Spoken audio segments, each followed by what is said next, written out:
Okay, so noting that it's 7:03 on June 2nd, 2021, I will call the Board of Health meeting to order. We have, show this. So we have 4 variance hearings, another scheduled appointment, various items of business, but before we get into that, first, I'll announce any items to be added as not reasonably anticipated by the chair 48 hours in advance of the meeting, and we can vote to amend the agenda. So there's one item here, and that is an invoice for approval and from the Visiting Nurse Association. Anybody have anything else that they would like to add? If not, do we have a motion to amend the agenda with this one item? Second. Okay, so all votes will be roll call votes since we're on a virtual meeting. Daryl, aye. Matt Beavers, aye. Lisa, aye. Rebecca, aye. Matt Vitale, aye. Okay, and Lisa, I'm gonna have you in charge of who's here. Do we have, I didn't know if anybody was planning on coming from any of the food establishments, but maybe we could take that item first. Yeah, I don't think anyone was expected to come tonight. I don't Okay. think I see anybody, anybody's name who I'm recognizing for that. So. Okay, and I guess they can speak up. So, well, let's take care of that. I don't know if anyone, I had a chance to read through the inspector's reports, but, and right now I'll talk about the heritage and then the, forgive me, I want to call it the out, but the other establishment connected with the heritage. Coffee, wine, and provisions. Thank you. So there were quite a number of issues identified as requiring attention there. And the food inspector has recommended that we invite them to come to a future meeting and figure out how we might help them to address these items and then maintain compliance on an ongoing basis. And one of the options that apparently is used in other municipalities is, well, there are a couple ways we could go about it. We do have fees associated with secondary inspections, and we could help support the time being spent by the food inspector by having them pay additional fees for return visits to check up on status and review conditions. Another way is to request or mandate, and those are both options, that they hire kind of a food safe or other kind of food safety consultant, and there's apparently a list that the state can make available, and ask that they hire them to help get the proper training and setups and maybe techniques that they might use. This is the food inspector noted, it's a large establishment and it's a lot to keep up with, and so there may be some tips and assistance that they could get from a specialist on that. Daryl, regardless of which option though, when the food inspector need to go back to ensure that the corrections had been made? Yes, yes. So, I mean, you know, it does seem appropriate that if, you know, someone needs to re-inspect and confirm that corrective actions have been taken, that they should be compensated. We should be compensated for that. So I think regardless of the option, doesn't that make sense? Right, and I think it's, some of these were noted as repeat issues, and that there were quite a number. Yeah. So often our inspectors will return and re-inspect without incurring an additional fee, but I think that this one is just a little more challenging, so. Yeah, I mean, I like approach of, maybe providing a list of someone, of potential options for them to take the corrective actions and have someone just sort of do their own audit before the food inspector goes. So I think conceptually that makes a lot of sense. And I don't want it to be punitive. I want it to be corrective so that everything is safe and appropriate. So, I guess I defer to the rest of the board on that, but I do think though that, if we need to send someone out to continue to monitor for whether or not corrective actions have been taken and maintained, that, there needs to be some kind of compensation for that. And the thing I like about them having an outside consultant to assist is that they can get a different level of service. And also we're not crossing over from the inspector being the person who's making the corrections and then inspecting those. So it keeps it cleaner, I think, in terms Yeah, of no, I like that. process. It's kind of like the self-audit concept. Yeah. which I think is good. Yeah, no, I think that makes sense. Because So OSHA does things like that, but they have a separate arm who does the auditing to Right. help people versus the absolute inspectors who levy fines. So should we put that on the agenda for the next meeting? Is that, yeah, let's try for the next meeting, which again has got a lot of Yeah. hearings Yeah. and So- subject to whether they can attend. So, yeah, so you want them, the Heritage to be invited to attend that meeting, Yes. correct? Okay. Yes. Um, And maybe in the interim, do you think it's okay? I'm asking the board if I let the food inspector know to have a discussion with them that this is what we talked about? Yeah, I think Or so. would someone like to propose a motion that I contact the food inspector and ask him to let them know that we'd like them to hire somebody to help them? Yeah, I mean, I guess in the end, it's their, they have to figure out the best way for them from a financial perspective to make the corrective actions and ensure they're maintained and that people are getting the appropriate training going forward. Mhm. Okay, does anyone else have any other comments?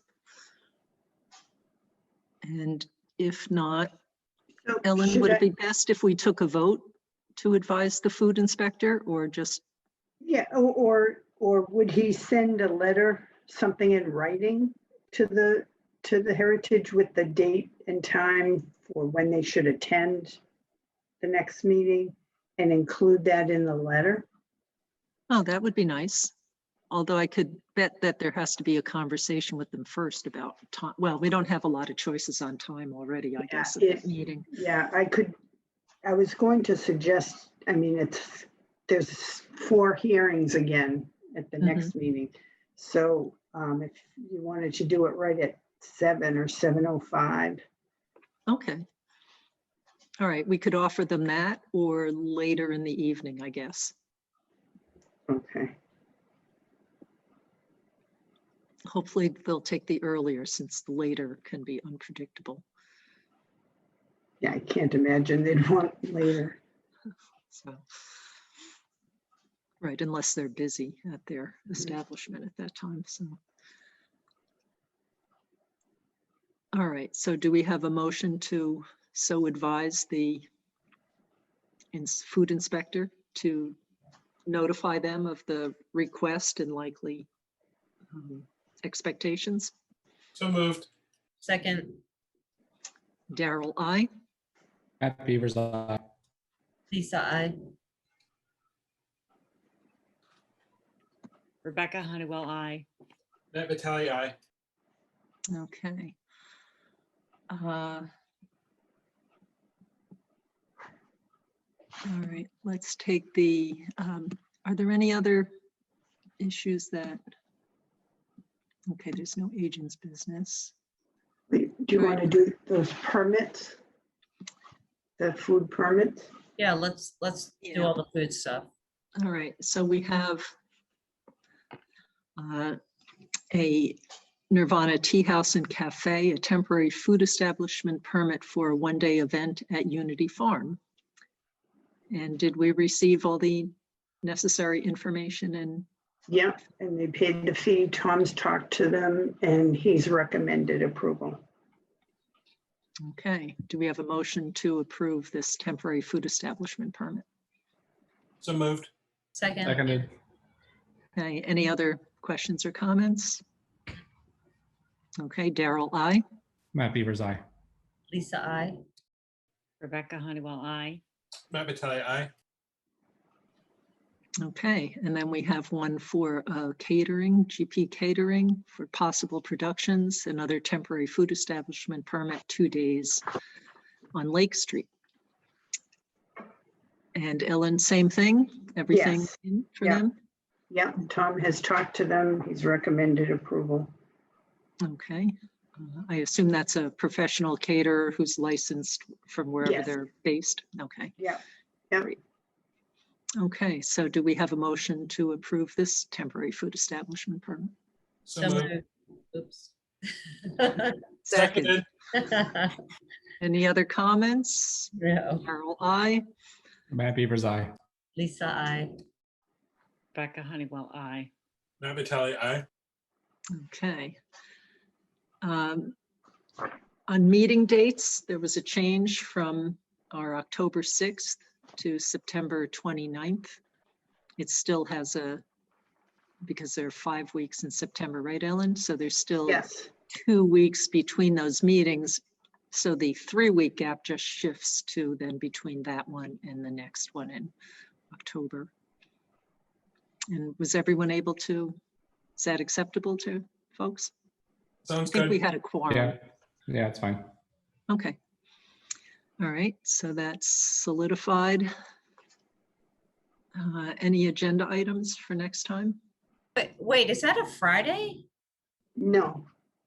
Wait a minute. October 29th. Ugh, okay, sorry. It is a Wednesday. That's in the wrong month. Yeah, that looks totally fine. All right, agenda items, I can believe we're going to have some of the ones up above for kind of related to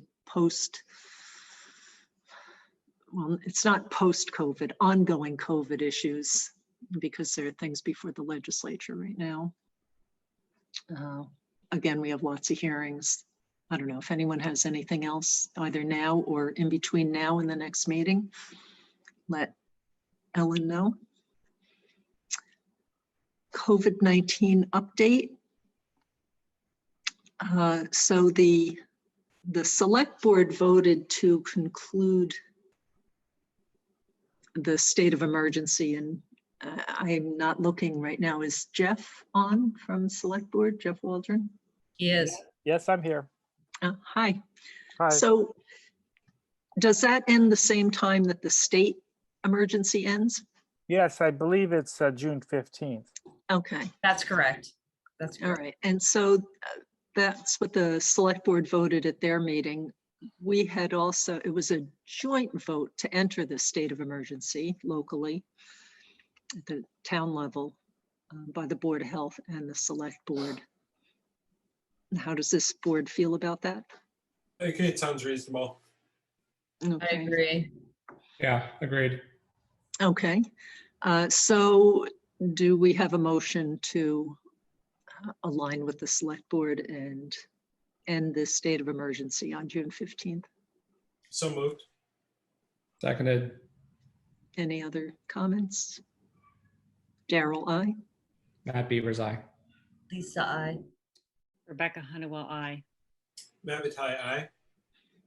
Okay, and then, oh, I was hoping we could talk about the virtual meetings, just because, again, I think pre-COVID, it would be us plus Rick and YouTube. And it's certainly been nice having more members of the community able to easily attend. So I would say I'm enthusiastic about continuing to have Zoom meetings for the time that we're permitted to do so. And I wonder if that's something the board can discuss as well. absolutely. So I would like to do that as well. I think it's practical. I think it's respectful of people who have difficulties or reservations about meeting in person. And I do agree that attendance is easier, certainly for the engineers who don't need to travel all the way here for one hearing.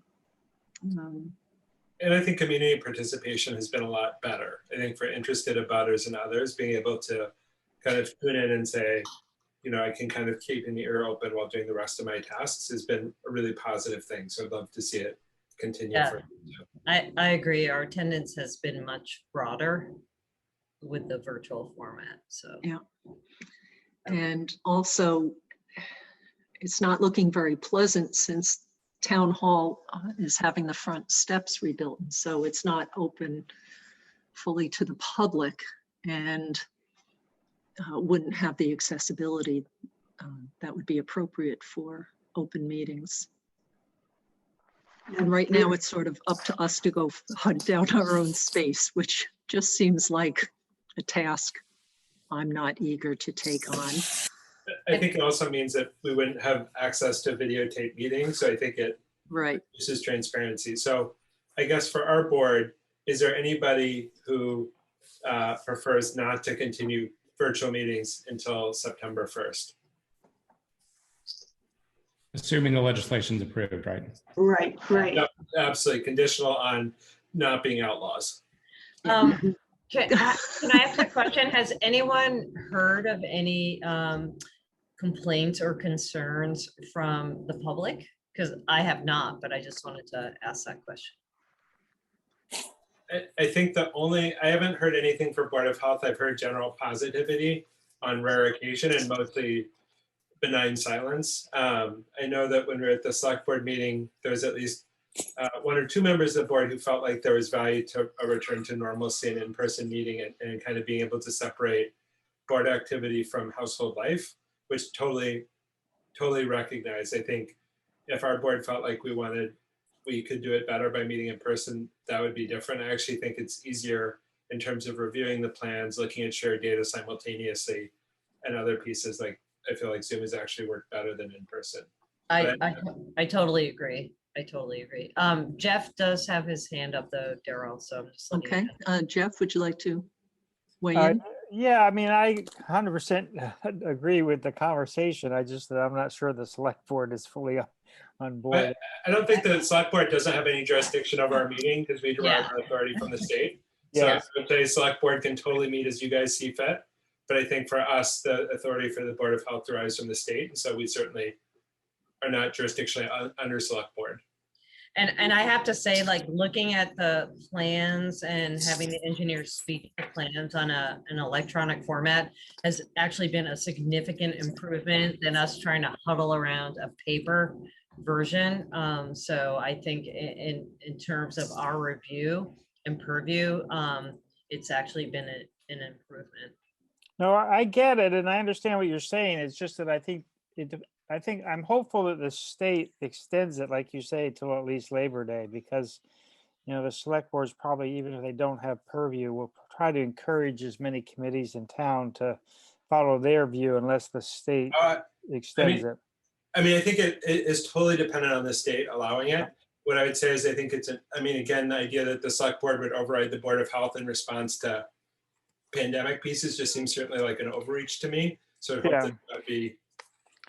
No, my biggest worry isn't that, actually. My biggest worry is that somebody decides they're going to compromise and do a hybrid. And as you know, the Wi-Fi in town hall is terrible. And so I don't think we have the technology to do a hybrid one. It sounds like a logical compromise, but I can't see it working where you would have people physically in a room, and how would they see and communicate with people? Maybe the host would have their laptop on Zoom, but I don't see that hybrid version working unless we invest in technology. So that's my biggest worry, is the state kind of wimps out and says, okay, we'll allow a hybrid version where you can continue remote if people want to, and people can be present. And then we're gonna have to figure something out. Yeah, let's cross that bridge maybe this summer, Jeff, and figure out like maybe that's an improvement that we should consider as part of the select board's, Yeah, review. Yeah. Yeah, that'll be pretty challenging when you think of the Yeah. number of meetings that yes. folks have. And there has been quite a bit of concern expressed by other boards and committees that they don't want to have to be meeting in crowded rooms with a lot of people.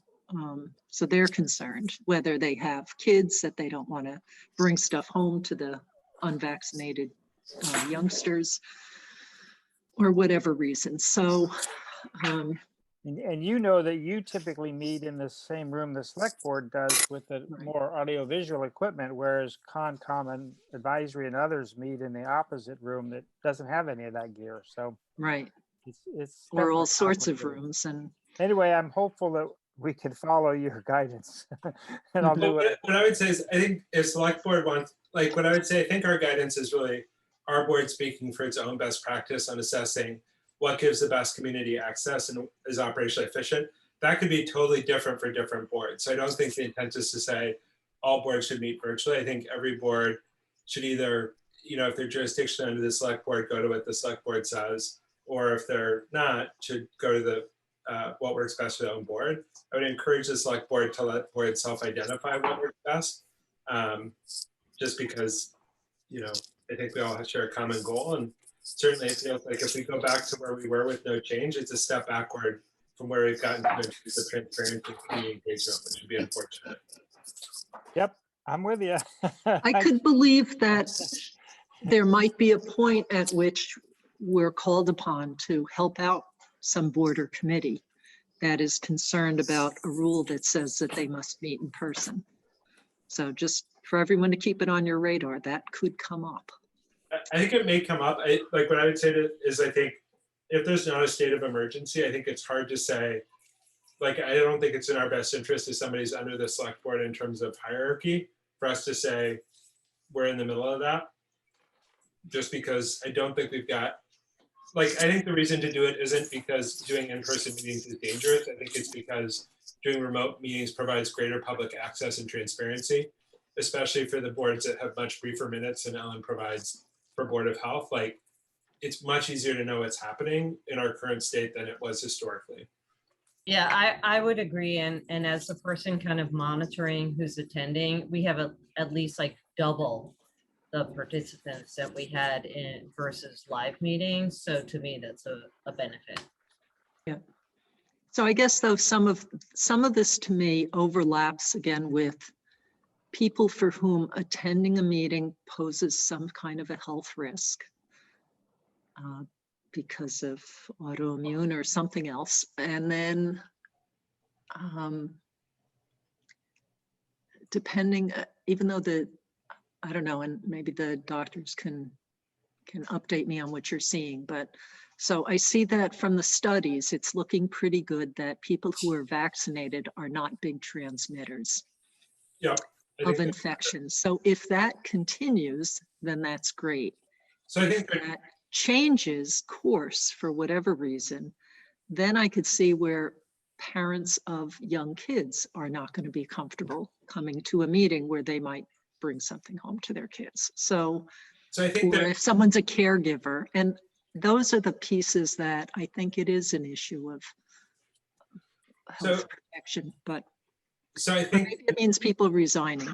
And it's unfortunate that if people want to volunteer, that they really couldn't functionally volunteer anymore. But I mean, aren't there mitigative measures that, I'm not saying that's the ideal solution, but in terms of things like, okay, so if you really want to attend and you're concerned about that, you can always have the consideration of masking, correct? And, yeah, if everybody else is vaccinated, it seems like the CDC is saying that it's a pretty minimal risk. So I think we definitely have populations where we increasingly see that vaccination isn't fully effective. So for example, a solid organ transplant is an area, and again, I have no idea if it's relevant for anybody, but chemotherapy for cancer, we're seeing, infection through vaccine.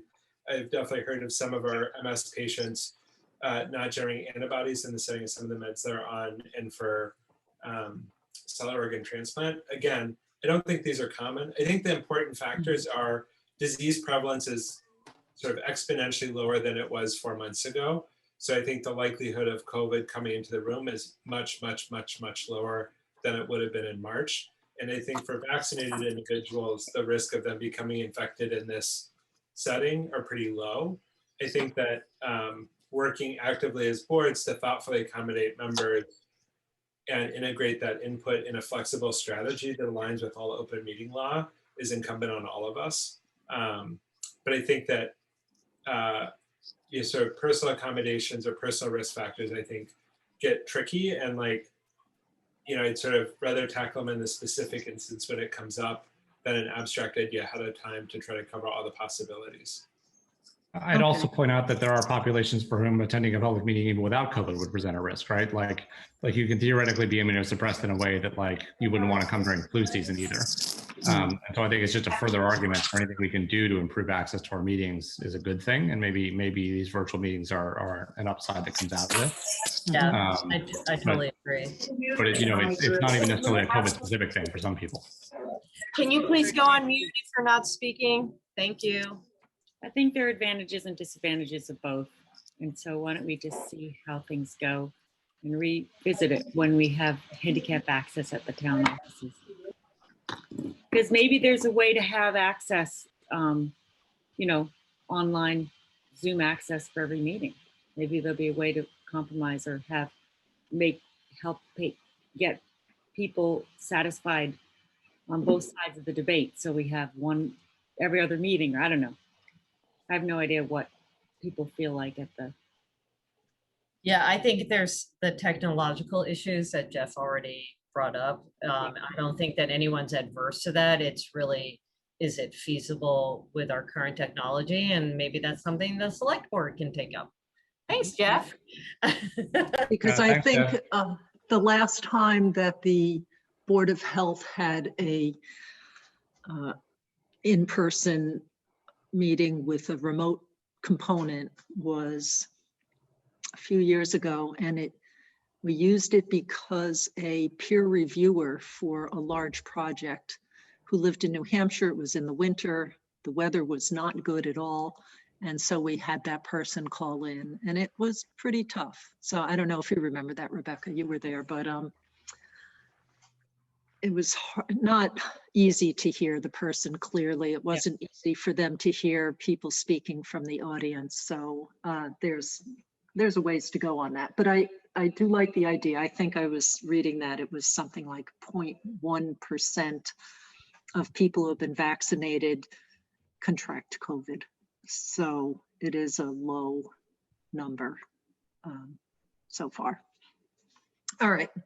So that kind of relates to recommendations for town hall reopening. We could come back to that if we need to, but you're right, maybe it's a small enough issue that we just do it on a case by case. All right, so it is 7:30 and we have a variance hearing for septic well replacement at 8 to 10 Kendall Avenue. And is the engineer present? Hi, can you hear me? Yep, Okay, can. I will bring up the site diagram. All right. Just For a the moment. record, my name is Paul Saulnier. I'm a civil engineer with Civilized Solutions.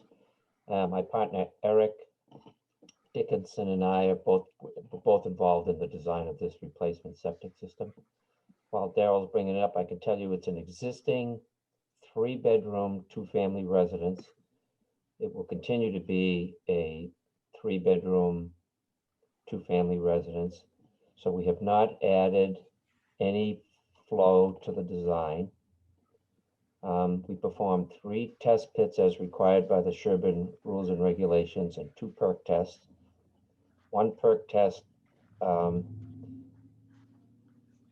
was completed at 8 minutes per inch and the other at 30 minutes per inch. So we used the more conservative 30 minutes per inch, which results in a leaching field that's almost twice the size of one that would have been designed at 8 minutes per inch.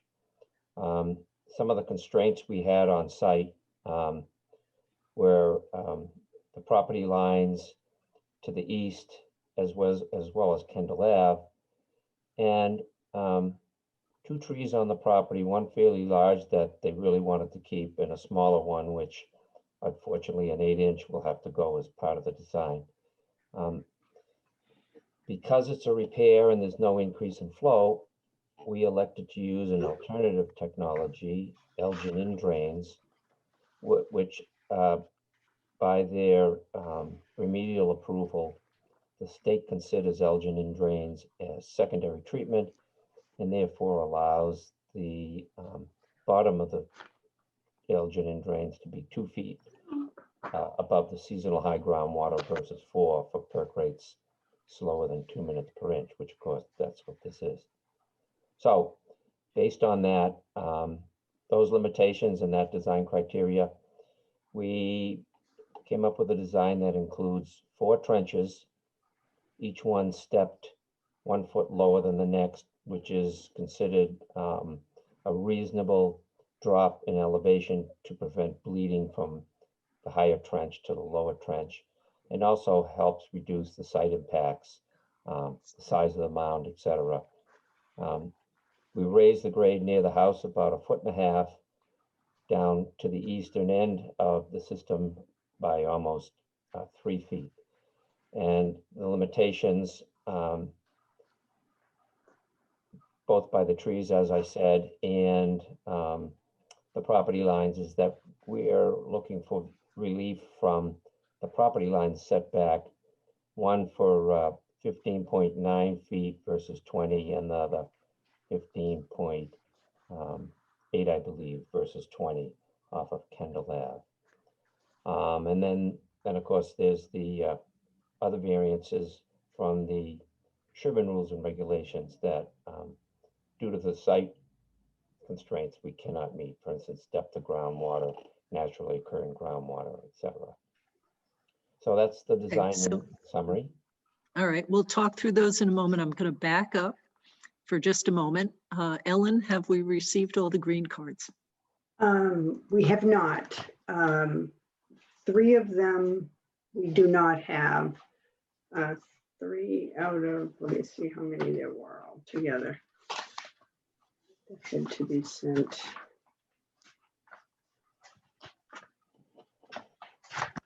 Uh, 3 out of 11 have not come back. 2 of them do indicate that they have been unclaimed and being returned to the sender. And the other one indicates that it was forwarded and will be arriving late.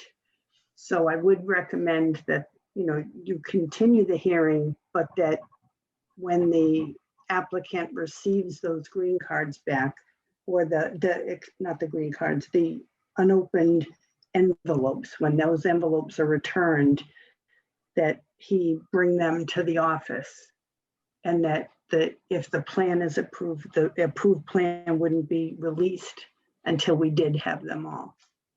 Okay. That sounds good. Paul, is that clear? Yes, yes, Next it's steps, clear. okay. Okay, and I should add that this property is currently served by a well from across the street. And as part of this project, we are going to replace that with an on-site well, which is located to the north of the septic system.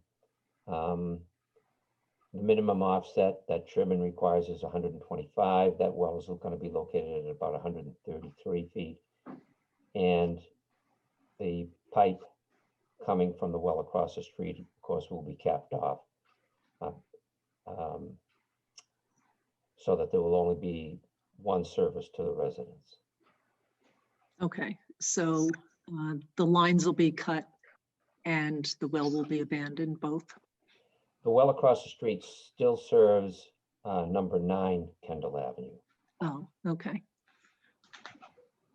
All right, so it should be disconnected very close to that well? Very likely, right at yeah. the well, Because this. the water line is so old, so that plan hasn't been definitely worked out, but I'm sure that's what would be preferred alternative is to separate it there. Right, you don't want any, if you had, say, cut it here by the pump house or something, water can sit in there and stagnate and it could flow back into the well, could be growing bacteria. It's a really bad idea to have these dead end pipes. Right. So, The property at number 9 was recently sold, knowing that the well provided the property across the street. I'm sure there's going to be no problem with getting in there and cutting it off as soon as the other well is installed and proved to meet the Sherborn requirements. okay. All right. So this, just generally, and is Mark on? Was he able to make it? He was on earlier, yeah. Okay. Yeah, I'm here. Hey Hello. there. Just to So- let you know, Mhm. Paul started the introduction. This is a two-family home. It will have 3 bedrooms, 1 on the first, 2 on the second. We looked at this on January 4th of this year. They wanted to do some modifications. It will have a total of 8 rooms. Again, it's showing as a 3-bedroom, 8-room facility with 2 kitchens. So and Paul did introduce it as a 2-family home. The other note is the board will have to consider, because it was submitted, but a well plan. We do have a well shown on this septic plan up in the upper center of the plan. And we should be clear, this is only the approval of a septic system until the applicant decides. And Ellen, I need to ask you, did they ever come in with the fee and application for the new well? If not, we should make it clear this is only for the septic. I believe they have, although I don't have that right here. I believe we did submit a separate application for the well and paid. the Yeah. fee. Okay, then they- I would suggest the board look at, and there is a well plan as part of this plan. And it does show in the septic plan where the well is proposed. So maybe we can address both tonight, and that way they'll have approval of both. Wait, That's so great, thank you. Can you just go over again, Mark? So you're saying it's an 8-room house, but it's being considered 3 bedrooms? Can you just Yes. clarify that? So what happens in our definitions of bedrooms and room count, we allow up to 8 rooms on a 3-bedroom house. And so they're at the max, they will have 2 floors, first and second. Attic's not finished, the basement's not finished. And on the first floor, they have 1 bedroom and 3 other rooms, the kitchen, dining room, and living room. On the second floor, they have a kitchen, 2 bedrooms, and a dining room, I believe. I'm reminding, I'd have to go back to the plan, but it's a total of 8 rooms within the 2-family house.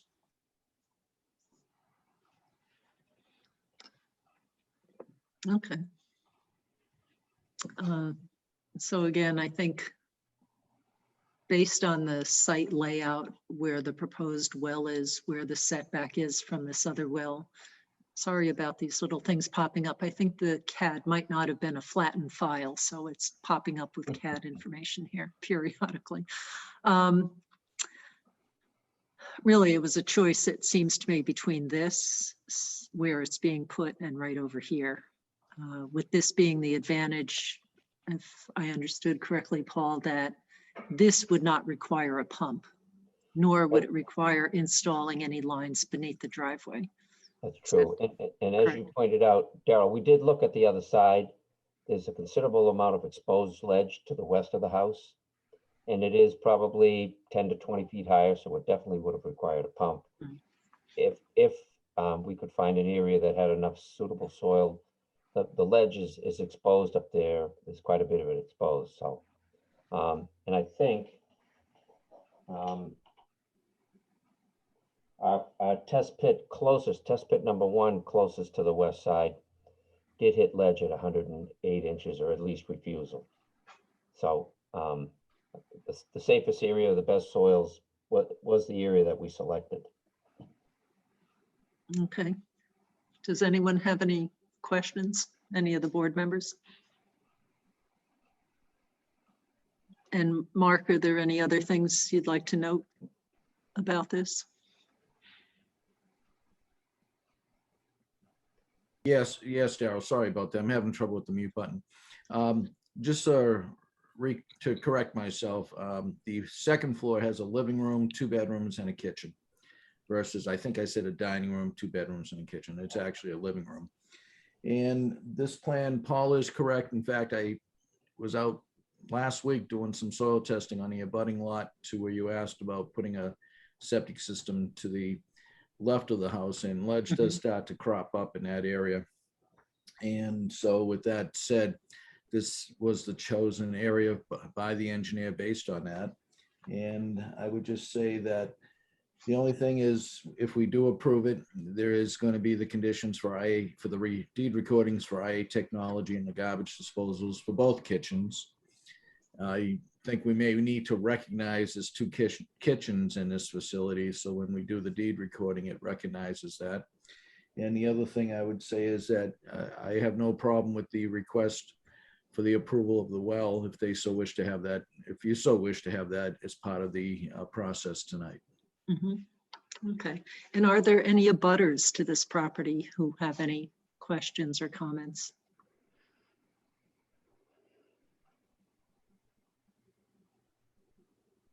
Okay. If you're having trouble unmuting, then just.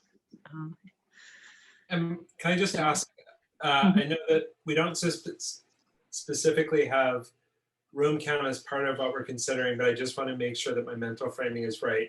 My recollection is that for a 3-bedroom system can be 8 rooms because of the, I think it's Title V guidance in terms of room count, or is that Sherborn guidance?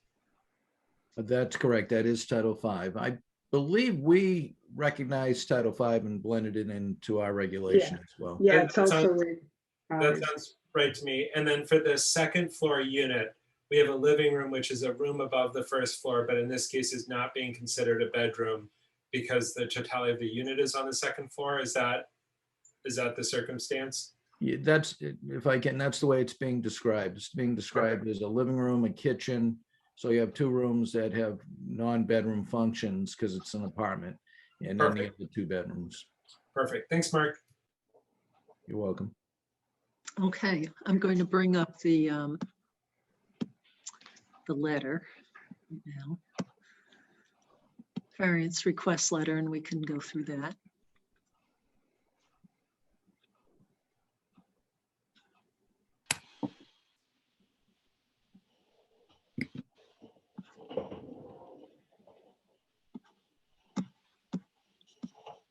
Okay.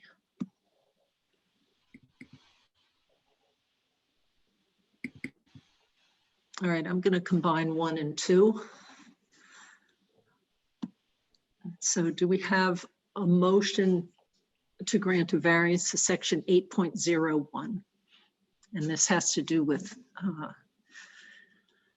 distance to seasonal high groundwater, noting that there's an Elgin system being used, which has is permitted to have a 2-foot reduction, a 2-foot separation. So moved. Second. Any other comments? Daryl, aye. Matt Beavers, aye. Lisa, I. Rebecca Honeywell, I. Matt Vitale, aye. Okay, and then do we have a motion to grant a variance to section 8.02, very similar to the last one, only this is just saying that groundwater is not, or there are areas that are less than 5 feet above high groundwater. So moved. Second. Daryl, aye. Matt Beavers, aye. Lisa, I. Rebecca Honeywell, I. Matt Vitale, aye. All right, and then we have, do we have a motion to grant a variance section 10.2 regarding setback from the property line? But I believe that there were 2 setbacks, weren't there, on the plan? Yes, that's correct. There are. It was omitted from the letter, unfortunately, but it Okay, is on the, clearly stated on the plan that the other one is from the property line to the east, right. Okay, so, and that would be for the setbacks as indicated on the plan then. which would be 15.9 feet versus 20 feet. Okay, and do we have a Any other- motion? Well, and the other reduction is 15.8 versus 20 feet. Yeah. As shown. Yeah, that's the one that's on the letter. Yes, I see what you said, Paul. That's why I said as shown. I caught it afterwards. All right. Thank you. So moved. Motion, anyone? So moved. Second, All right, any other comments? Daryl, I. Matt Beavers, aye. Lisa, I. Rebecca Honeywell, I. Matt Vitale, aye. Okay, and then the last one is very similar to the earlier one about reduction and separation, but it's a local upgrade approval under Title V. So do we have a motion to grant a variance to section 15.4051H? So So moved. moved. Second, Any other comments? Daryl, I. Matt Beavers, aye. Lisa, I. Rebecca Honeywell, I. Matt Vitale, aye. Okay, so we can close the hearing. And I don't know if someone wants to craft a motion, but basically I see it as, do we have a motion to approve the plans subject to deed recordings for the IA technology and for a prohibition of garbage disposals being installed in either of the units? That the well line from the well across the street be disconnected appropriately. Do we need to specify that the attic and basement be unfinished, Mark? I think that's very appropriate based on the fact they're at the maximum room count. Okay, so that, and also regarding, do we want to bundle this with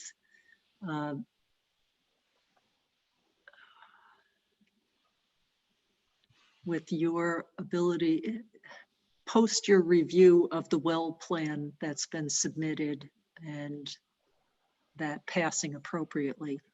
I think that's appropriate, Daryl, since the new well is shown on the septic plan. So with that said, so there's no confusion, you'll be approving the well as part of the plan. And they did submit a separate larger plan showing the actual well location. And it meets all distance requirements. So it's up to you, but since the well is shown on the septic plan, it might be advisable to approve both with the motion. Okay. Does anyone have any other conditions that they see appropriate for this motion? seems good to me. Okay, would anyone like to move the motion? So moved. Second, Any other comments? Not Daryl, I. Matt Beavers, aye. Lisa, I. Rebecca Honeywell, I. Matt Vitale, aye. Okay. So Paul, sorry, the other condition that we mentioned at the beginning was receipt of we won't be able to release the plans to you until receipt of those deed restrictions, et cetera, and also the green cards or the information about the green cards. Might I ask, I have had instances in the past where the post office did not return the unaccepted letters. If that proves to be the case here, if we gave you a printout from the USPS saying they tried to deliver it 3 times, they're never not gonna admit that they lost it or burned it or chewed it up or anything, but if they've at least tried to do it the 3 required times and we still don't have the letter, can we proceed based on that printout from the post office? So Ellen, we've never had a problem like that. I've always gotten either the original back or the green card. It might take a couple of weeks, but it's always come back. Okay, I remember cases where it hasn't, but I can't specify which, so at this Yeah, point, maybe not in Sherborn. yeah, okay. Well, tell you what, if it turns out that they're telling that they have some sort of problem, then let's just bring that up again. Yeah, it can always And come up revisit again. it, okay? All right, thank you. Okay. Thank you And very then much. Darryl, while we Yes. have the engineer here, I just recommend that maybe you reach out to your applicants, Paul, and see if they can get the well in first and try to prove potable water. So that way, before they disconnect from the other well, they'll know they have potable water in quantity Right. that they need. Yeah, that's definitely the plan, Mark. Yeah. So we were waiting for this sort of approval tonight. I think on the strength of this, we should be able to go forward and bring the well driller on the site, wouldn't you, Mark? Yeah, I would say your well driller should be contacted to start the drilling process, but obviously before you abandon and disconnect from the other well, that you make sure you have potable water from this newly located well. Right, yeah, no, that's absolutely, that was the plan. It's just that we, as of now, the thing is not 100% approved, but I can assume eventually it will get approved. So we will certainly begin the process of bringing the well driller on and starting that well drill. So thank you. Thank you. Okay, thank you, everybody. Good night. All right. Right, Paul. Right. Okay, so it is 7:54 and we have a variance hearing for 3 Bridle Path for a septic replacement. And Ellen, do we have all of the green cards? Yes. Okay, Dan McIntyre here representing the homeowners. excellent. And do we have any abutters present, just so we know if that we might see if you want to make comments? Okay, maybe not, but let us know if there is somebody out there. All right, so here's the Locus Map for folks. And I will make this a little bit larger and then you can take it away. All right, So this, the homeowners are prepping to put the house on the market and unfortunately have failed a Title V inspection report. So we were retained to design a new septic system. The existing septic tank and leach pits are directly behind the house. The well is in the front of the house.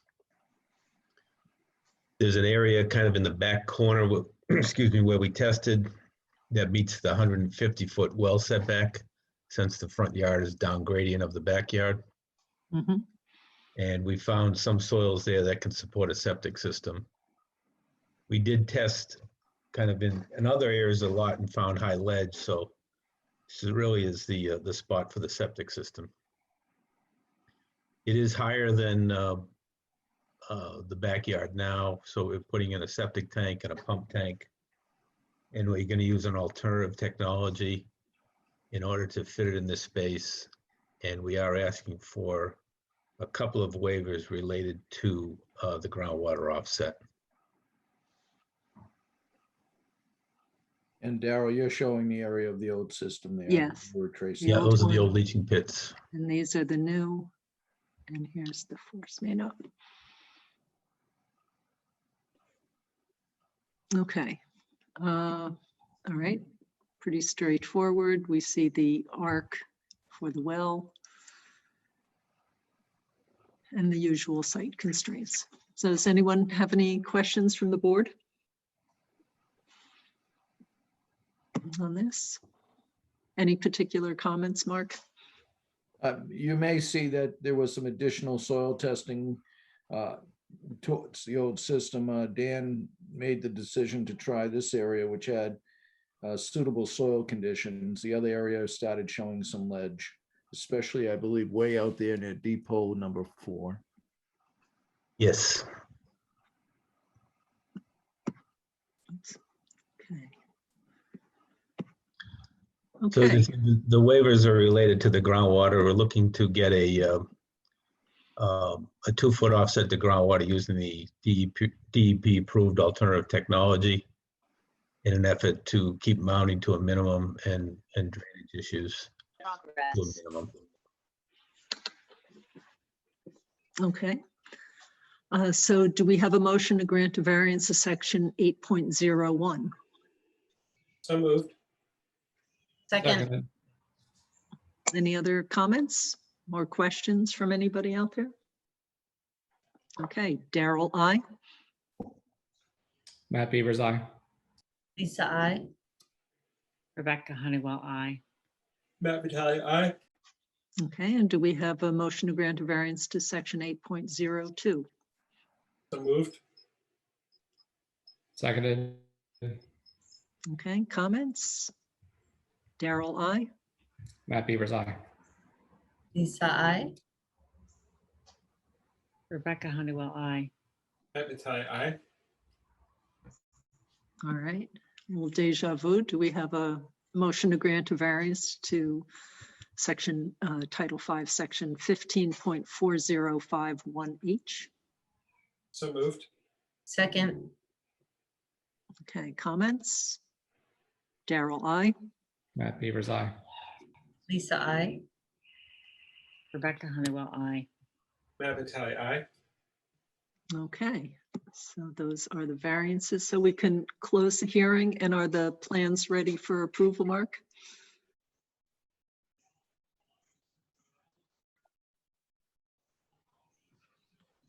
Hello, yeah, I'm sorry, again, having trouble with the mute button.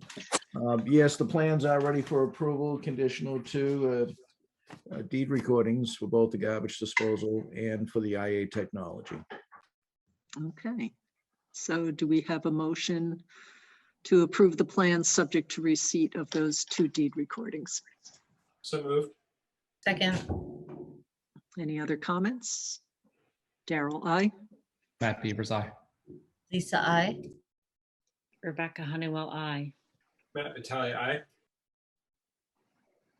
Okay. Any questions from you, Dan? I think No, that was thank you very much. I think that was a record. It was 6 minutes. Okay. All right, well, great, thank you. Thank you. And you're up next, but we need to wait until that hearing can begin. So let me see what else. Daryl, in terms of the opening of town hall, Yeah. is there any other discussion kind of COVID related we need to have? I don't think so, but just want to confirm that we can close that out. Are there any, for any guidance that the town administrator was looking for? It sounds like what the briefest summary of what we talked about is that if there are any issues or concerns that come up, we're happy to talk about it on a case-by-case basis. Is that Yeah, I think capture? that I think that sounds generally right. You know, I think the other thing that I said at the select board meeting, which again, I don't think it's a restriction being placed by the Board of Health. I think this is like more wearing a community member hat than any kind of restriction. But again, I think it behooves us to do the best we can to accommodate both town employees and community members to the degree that's compatible with policy and access, so that we kind of allow a smooth transition for folks who may not have an actuarial risk of being in town hall or exposed to the community, but may be a source of understandable anxiety, especially in these early weeks. But again, I don't think that's a constraint that we're putting on David or the town. I think it's just, you know, I hope that we'll continue to be thoughtful and decent in how we approach and treat each other. Okay. And I see that Jeff has his hand raised. Yeah, I mean, I agree. As I said before, I'm repeating myself. I agree, but I got an email late today that I haven't thoroughly read about people considering, instead of town hall, using other spaces in town to have in-person meetings, such as the police station and I can't even remember the other locations, but Community center. I think was it that the other one? I guess Yeah, it would have to be was. upstairs, although the LBC for a long time did meet upstairs in the community center, library building committee. But anyway, long story short, we're expecting the front steps to be completed probably the week after July 4th. So with regards to just quote unquote opening town hall, it wouldn't be before then. Okay. I'm still battling and trying to figure out what kind of direction is being given on other meetings. So I'm repeating myself, but I'm supportive of everything you're saying, and I'm kind of navigating. I guess maybe the other piece of this is that either the Board of Health or perhaps the town administrator would be more important since to do this, since they're claiming ongoing responsibility moving forward. And that would be to send out a blanket message to everyone, all town employees and volunteers, letting them know that if they have any particular concerns, to come forward and talk about them. I think that should not come from us. I think it's out of our purview. Like, I think that's a town administrator. I totally support the messaging, but I think it needs to come from a town office, not Board of Health. Right, that's what I was saying, that it would be from the town administrator out. Yeah, that makes a ton of sense. Okay. Should we do Hunting Lane? Okay. So that hearing has closed and the ZBA will be formulating the comprehensive permit if they choose to do that, although there was a motion, I can't recall if they voted on it, but someone proposed a motion that they vote to deny the permit for reasons of site access, but I can't recall if they need to prepare a comprehensive permit anyway, or I don't think they spoke to this issue, but I don't know what their process is exactly. In any case, there was information coming out about property near 59 North Main that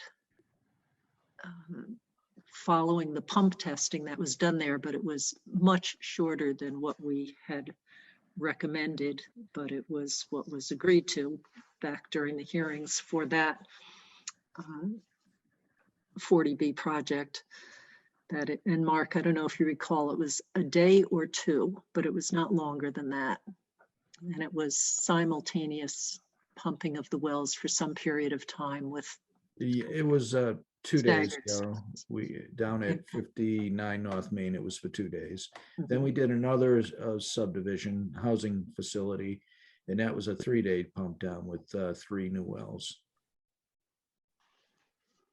Okay, and so for Hunting Lane, given that the pump test used to be much longer from DEP when it was bedrock wells, and I think just a few days is rather short. They're usually a week or more. So on behalf of the board, I submitted recommendations that they look towards a month-long pump test, given the scale of the project at the Hunting Lane 41 North Main.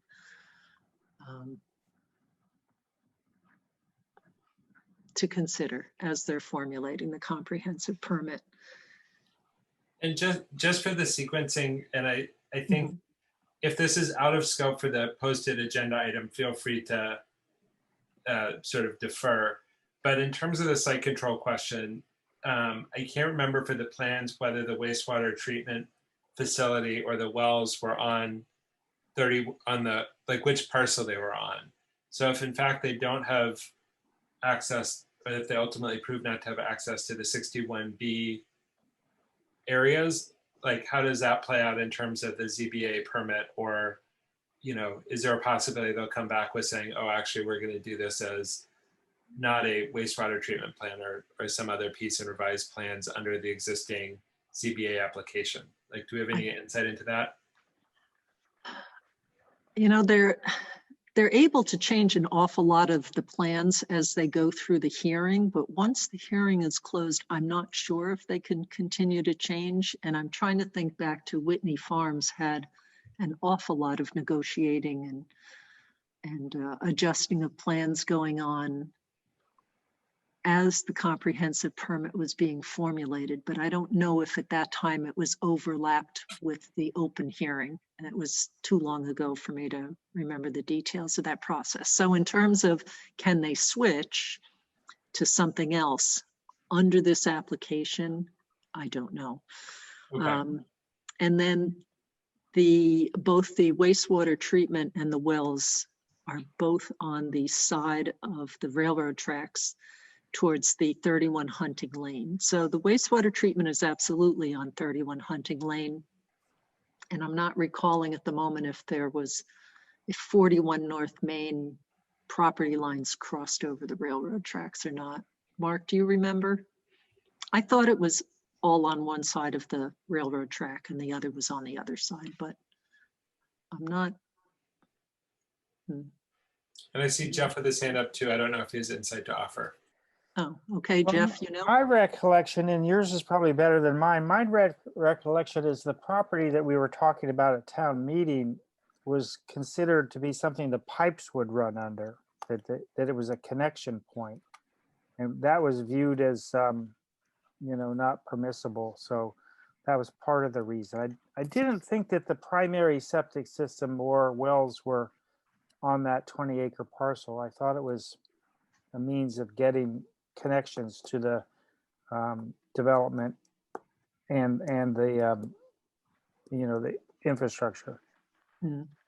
Yeah, I still haven't seen what that outline of the land up for purchase option of the town. What that Well, consists it's of. all but 2 acres. I think the parcel is something in the neighborhood of 22.3 acres. That's the whole property at 31 Hunting, and they're allocating around 2 acres to the house, including the road, access road to the house. So that's how they arrived at the 20 acres. That's, the 61B Oh, okay. acreage. So they're retaining, the property includes the house, which has to be left intact. So Yep. they're splitting it up. But I don't know for sure the answer to the question, but I'll nose around. Okay. All right. Well, noting that it's 8:10, we have a variance hearing for 15 Farm Road for a septic replacement. And the engineer is here and I will bring up the plan.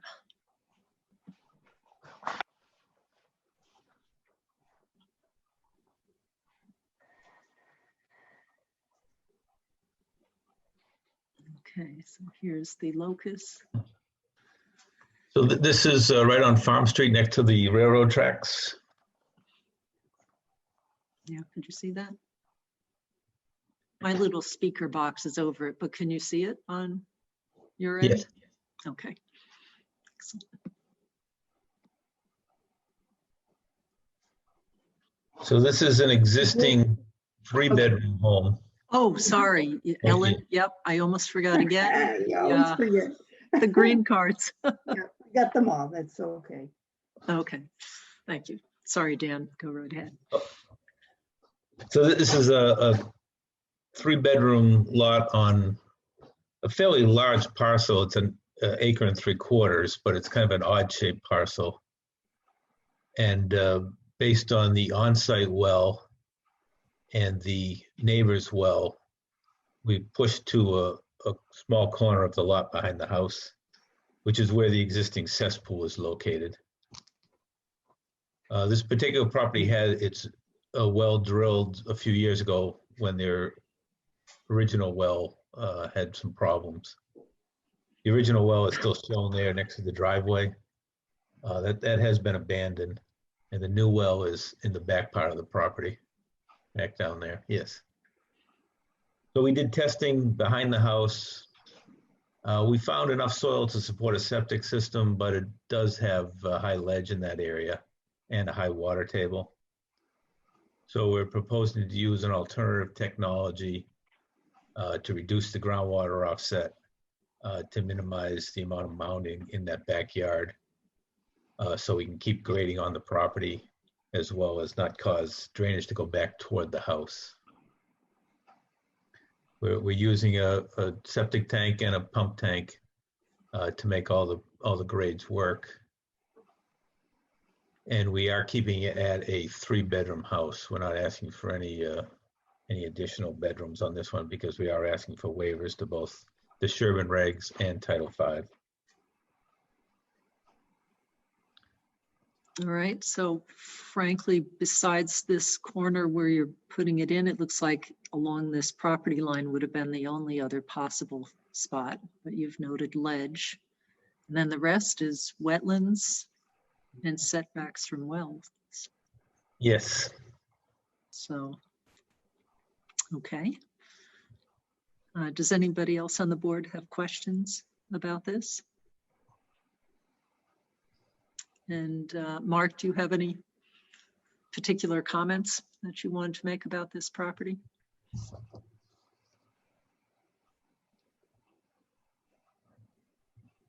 And also if there are any abutter, oh, go ahead, Mark. Yeah, I'm sorry. It's taken me a little longer tonight to get to the mute button, I guess. But anyways, as it relates to what Dan just noted, it's a decent sized lot, but the well distance, and as you noted as well, and the ledge, it was pretty constrained to the area that Dan tested. And again, with water table up at around 40 inches, 48 inches, give or take average of 48, the use of the Elgin is appropriate to try to size the system and locate it to the groundwater without having a very large mound. Okay, and are there any abutters here this evening to this property who may have questions or comments?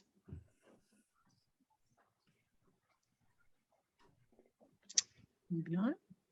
Okay, so I will.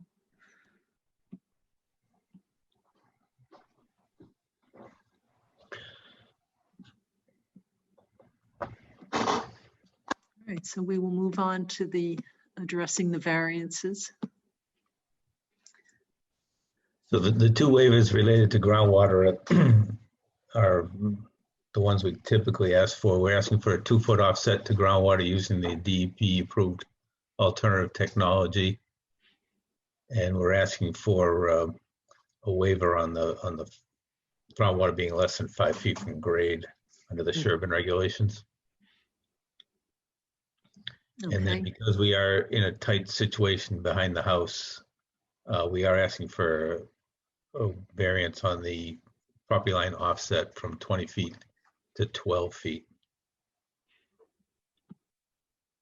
Okay, and so so that's on this Right. back portion. And that land that your mouse is over now, there's nothing on that. That's a landlocked Yeah. piece of property. Yeah, I think the railroad tracks are down here. Yes. Okay.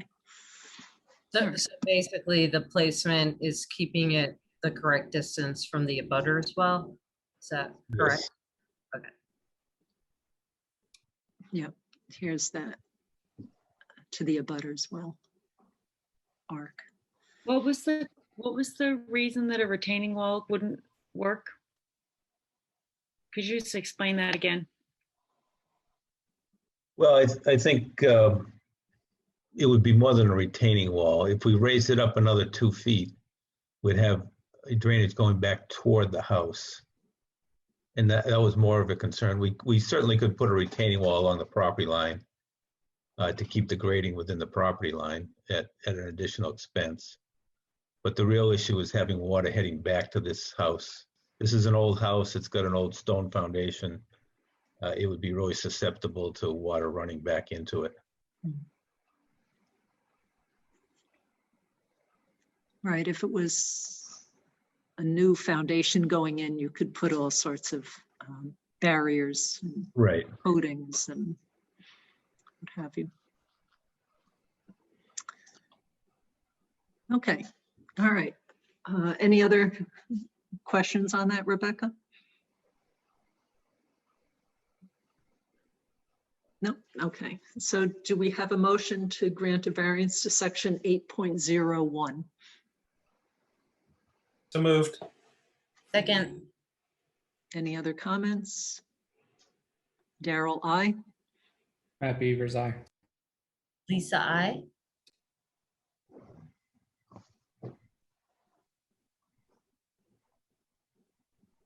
Rebecca, are you there? Sorry, I forgot to unmute. Rebecca Honeywell, I. Matt Vitale, aye. Okay, and do we have a motion to grant a variance to section 8.02? So moved. Seconded. Any other comments? Daryl, I. Matt Beavers, aye. Lisa, I. Rebecca Honeywell, I. Matt Vitale, aye. Do we have a motion to grant a variance to section 10.2? So moved. Second, Other comments? Daryl, I. Matt Beavers, aye. Lisa, I. Rebecca Honeywell, I. Matt Vitale, aye. Okay, and do we have a motion to grant, there's a theme, motion to grant a variance to 15.4051H? So moved. Seconded. Comments? Daryl, I. Matt Beavers, aye. Lisa, I. I'm going to abstain on this one. Matt Vitale, aye. Okay, so we can close the hearing, and are the plans ready for approval, Mark? Subject to deed recordings for the IA, and I'm assuming a garbage grinder. They're all set for the IA technology, and Dan did design for a garbage grinder for this this okay. property. Okay. So do we have a motion to approve the plans subject to the receipt of the, did you say all set as in already has the deed recording? They need that one. Okay. So do we have a motion to approve the plans? So moved. Second. With that deed recording, correct? Okay, with the deed recording, yes. Yes, the DEP notice of alternative system. Okay, so Daryl, I. Matt Beavers, aye. Lisa, I. Rebecca Honeywell, I. Matt Vitale, aye. Okay. So Dan will talk to you in another 10 minutes. All righty, thank you. Okay. Let's see. All right. We have Natick Walpole Visiting Nurse Association, the invoice for approval.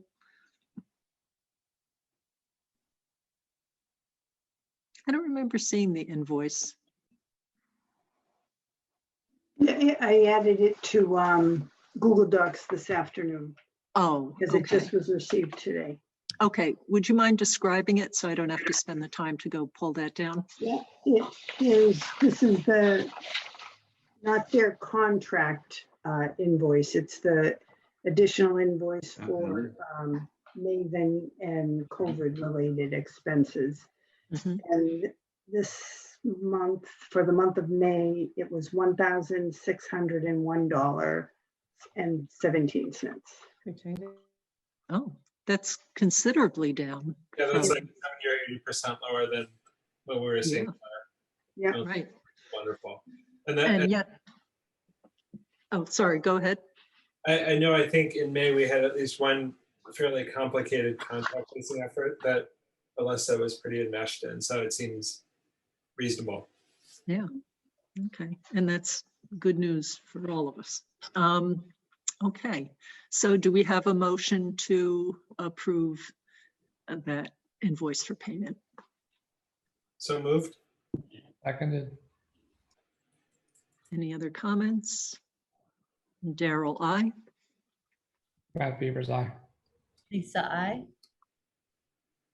Rebecca Honeywell, I. Matt Vitale, aye.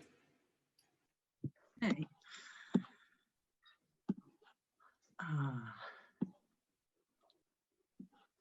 Have we covered everything?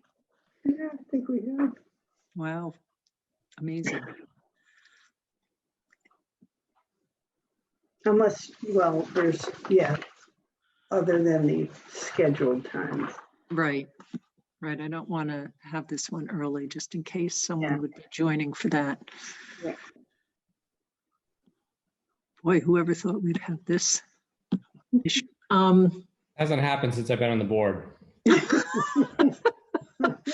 We never have dead air. We got to fix this. So this is the 7th inning stretch. Everyone should be standing up.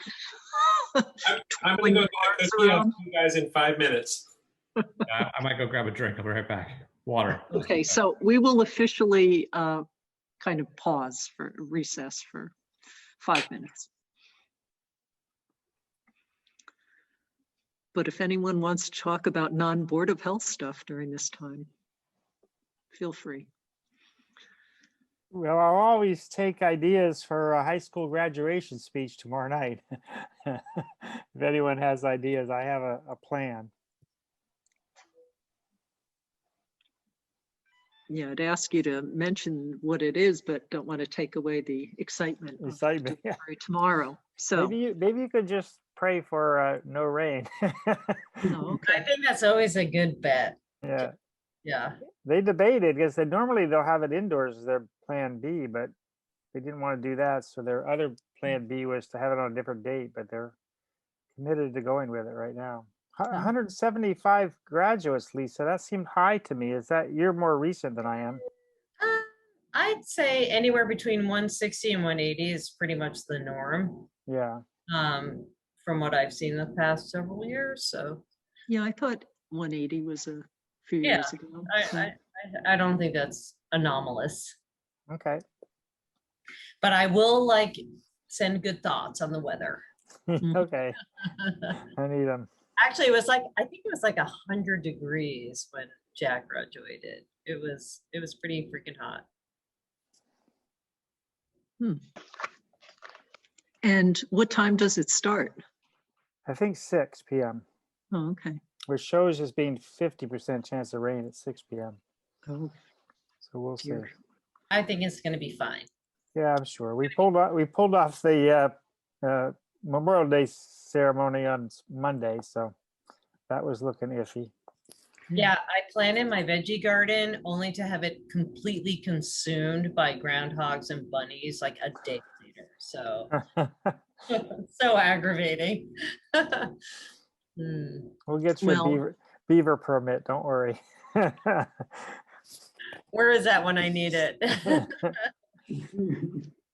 Well, if anyone wants to know what survives deer and groundhogs, I could just describe anything that's still growing here after having spent enormous amounts of time and money at nurseries buying all sorts of interesting things. I know. I'm My reduced son- to the 5 or 10 items that can make it through. So, The only thing that's left after spending a lot of time and money similar is the tomato plants and all the herbs, but everything else is gone. Lettuce, I don't even know why I bothered, because that was gone within 10 hours. And then even cucumbers, zucchini, summer squash, all gone. Just everything nibbled to the stem. It's so annoying. yep. Somebody gave me a Hinoki cypress dwarf, beautiful little thing. That made a very nice snack for something in one fell swoop. That stinks. Have people noticed, is it me or are there more bunnies this year than people have seen before? I feel like there's so many this year. We had I've more seen- rabbits last year, but then we had a fox and then we had many fewer rabbits. Oh, I like that. Can we bring him over? Matt?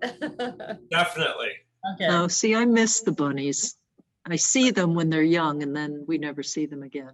Yeah. It's also the fox. Yeah, I don't like them. And then the groundhog family, we have a mom, a dad, and 2 babies, and I really, really have a lot of animosity towards them. So Now, Like Caddy. now, in our yard, they mostly eat the grass because now all the plants that are remaining, and again, if anybody wants irises, peonies, what are the other things? Black-eyed Susan, they will eat, but not all of them. My flowers are fine. It's just anything that's like a consumable produce item is, Oh yeah, I've given up that. I don't bother. it's upsetting. Yeah. I think last year I had 2 blueberries. Oh, May I my I blueberries- would like to suggest all you people put a fence around your vegetables. I did, and it just wasn't Did- apparently high did- enough. No, it wasn't low enough. Did you dig it into the ground and spread it out 1 foot away? I did, but I think it was too short. It was only like 18 inches. Apparently groundhogs can go up to 48 inches. Ugh. Valley household investigate. And deer can Not just in my yard.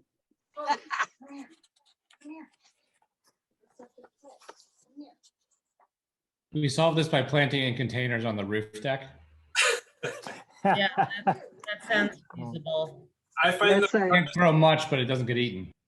the produce at Hopestill is delightful and it doesn't involve any shoveling. So that's what I recommend. Yes, that's the path I've chosen. CSAs. Electric fence. Perfect. I've tried barking like a dog and looking like a stealth hunting animal, and that hasn't worked. So, okay. If loud noises were a deterrent, the Vitale household would be invincible.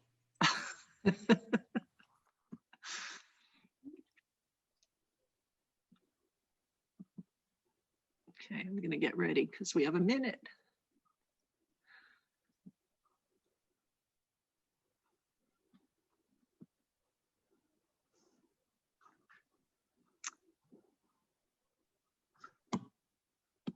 All right. So I'll be getting ready for the variance hearing at 8:30 for 12 Washington Street, which is a septic replacement. Ellen, do we have the green cards? Yes, we do.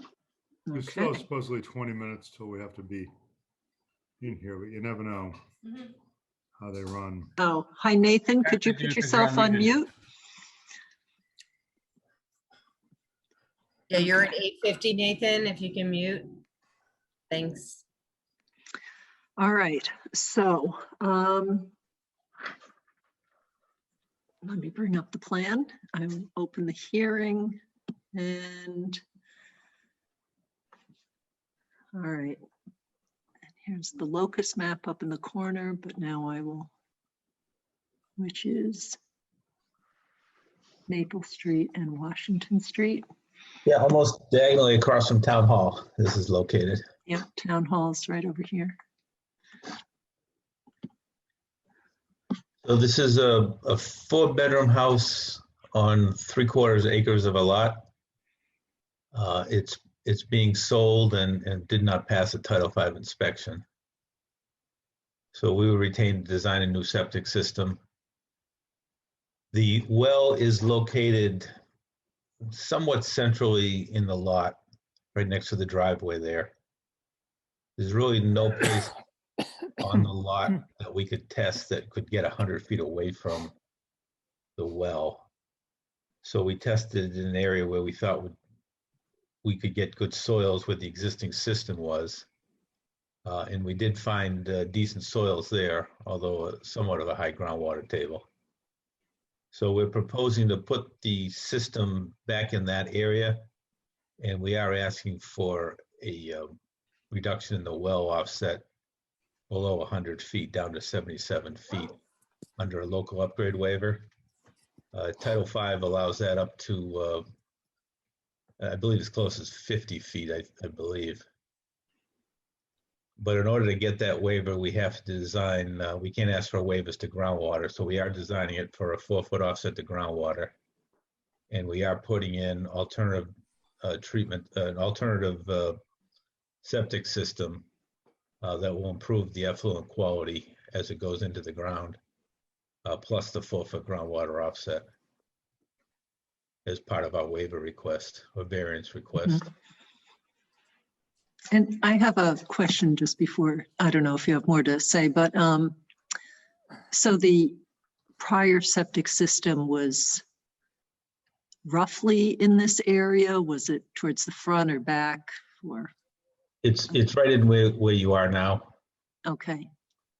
So somewhere in here. The septic tank is right under the proposed septic tank. You can kind of barely see it there, but it's Oh, there. okay. And the leach field, I think we hit part of it with deep test hole number 1. So it's in that general area. Okay.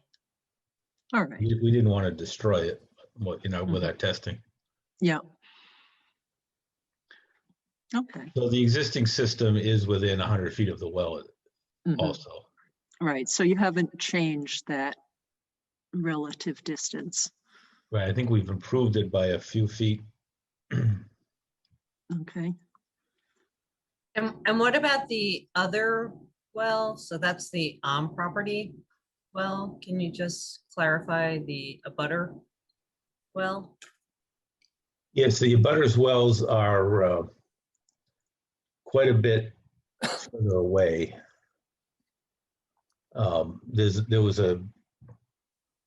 The neighbor right next door, his well is way out in the back because their septic system is in the front. And then there was a new house built recently down that driveway, that long driveway to the back, and their well is way in the back. So we're not asking for any waivers to abutting wells. It's just the on-site well. Mhm. Okay, that's what I thought. Thank you. Okay. And so this is 77 77 feet. feet, yes. Okay. So presumably if they put something closer to Maple Street, it would be possible to set the well further back. There is a location, there's actually 2 locations where we could get the 100-foot setback. We would need other waivers from the well regulations with respect to setback to property lines and roadways. Mhm. But we could get 100 feet off the septic system if someone wanted to drill a well in the future. Mm. Okay, so I'm guessing one place would be somewhere around here, but it would be closer to the street. Well, the property line is actually that stone wall. Oh, it is. Oh, okay. Maple Street is fairly wide there, right where you had that grassed area where you had it. Mhm. I believe there's a fire cistern buried there Ah, okay. in There the Maple is Street a- right of way. And Dan, if I can, I think where you have the benchmark on near Maple Street, that would be the area that I found to be, at least you could fit 25 feet to property line, 125, 100 to 125 off the septic system. But then what you would have is it would be closer to the road. And so it's a dilemma. It is, yeah. And you mentioned that you had done some testing of this well to see if there were any influences from the existing septic system. Yeah, I believe we submitted those test results and there were really, there were no issues with respect to coliform bacteria. I think it was elevated a little bit on the sodium. Which maybe would speak more to the roads. Yeah, the driveway or the roadway, yes. Mm. Okay, and that system is the one that was in failure, so. All right, that's Right, an and the interesting new point system because is- this would be an improvement. Yeah, we're raising it up out of the groundwater table and we are using an alternative technology.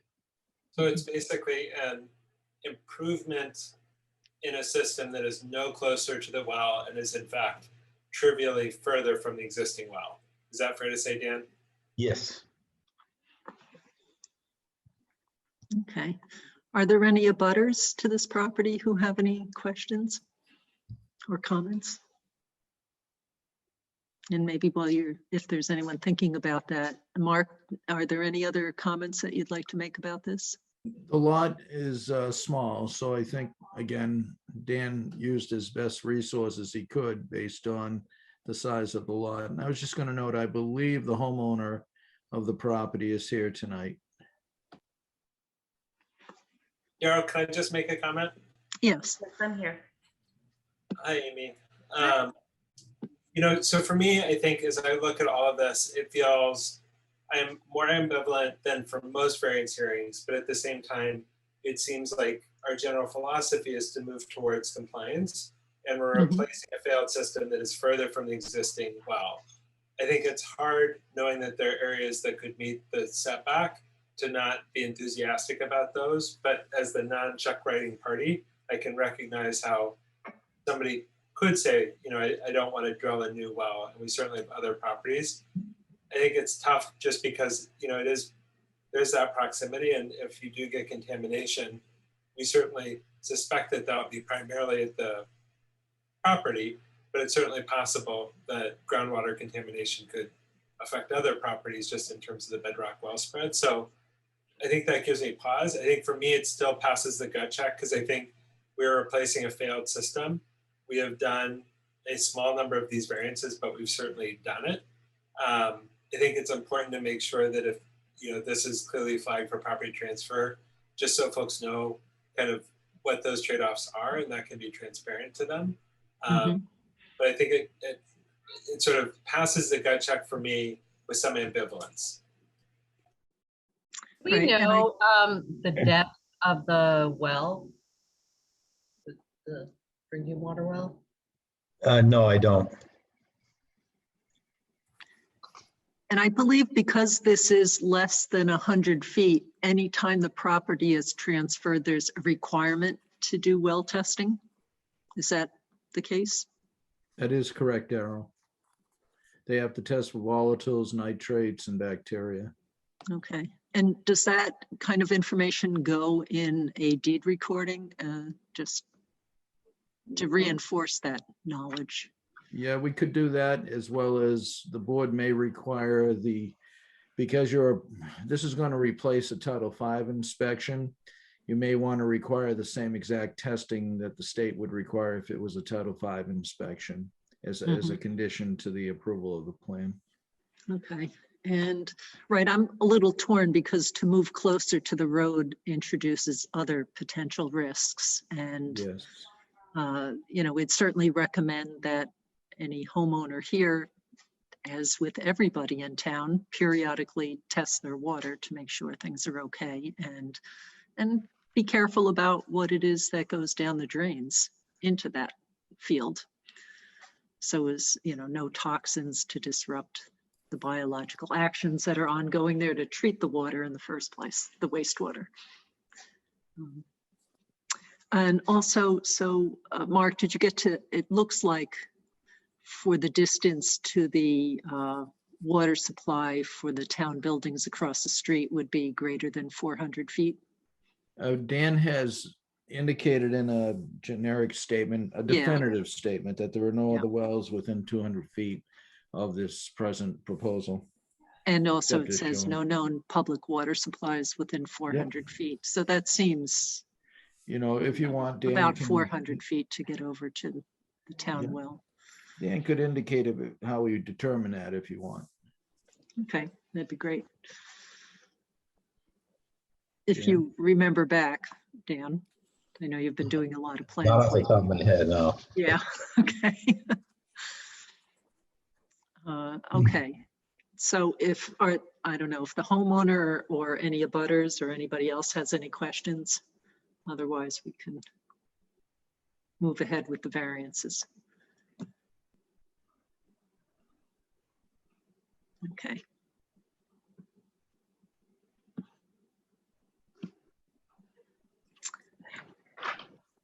Okay. So, do we have a motion to grant a variance to section 8.01? So moved. Second. Any other comments? Daryl, aye. Matt Beavers, aye. Lisa, I. Rebecca Honeywell, aye. Matt Vitale, aye. We have a motion to grant a variance section 8.02. So moved. Second. Other comments? Daryl, aye. Matt Beavers, aye. Lisa, I. Rebecca Honeywell, aye. Matt Vitale, aye. And do we have a motion to grant a variance to section 10.1A? So moved. Seconded. Okay, and so this is the one where, as we've mentioned, there are some other things that can accommodate this, and the setback is to the on-site well, which we always prefer to see over compromises to abutting wells. Not that that was necessarily an issue in this case, but and so there are recommendations, and we'll be looking later probably for a deed recording about this. Okay, so any other comments? Daryl, aye. Matt Beavers, aye. Lisa, I. Rebecca Honeywell, aye. Matt Vitale, aye. Okay, and do we have a motion to grant a variance to section 10.2? So moved. Seconded. Other comments? Daryl, aye. Matt Beavers, aye. Lisa, I. Rebecca Honeywell, aye. Matt Vitale, aye. And do we have a motion to grant a variance to Title V, Section 15.4051G? So moved. Good. And other comments? Daryl, aye. Matt Beavers, aye. Lisa, I. Rebecca Honeywell, aye. Matt Vitale, aye. Okay, so we can close the hearing, and are the plans ready for approval, Mark? Yes, they are, Daryl, but I would suggest in your motion that you make it a condition that the well be tested in the same respects as it would have had to been tested if a Title V inspection was done. And I do have the section, if you want the section, which talks about the ammonia, the ammonia, nitrogen, nitrate, nitrogen, bacteria, as well as volatiles. It's section 303, 310 CMR 303, 1 B as in boy, 1 D as in David. That's the reference section that talks about what should be tested when a well is within 50 to 100 feet from a septic system. Okay, and Ellen, do we have any deed recording language that has been provided in the past for folks that have wells under 100 feet? No, because it's required by when a Title V inspection is done, so. Okay.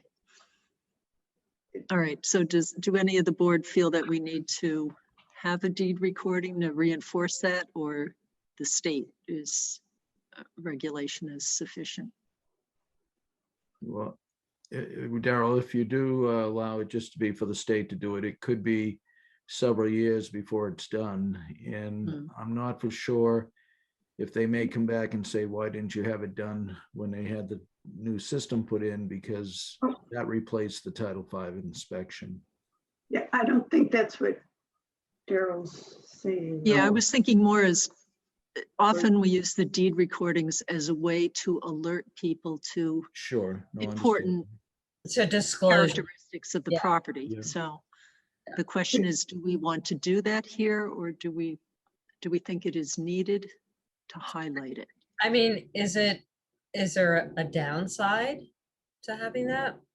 Since it is a, setback that is below the Title V?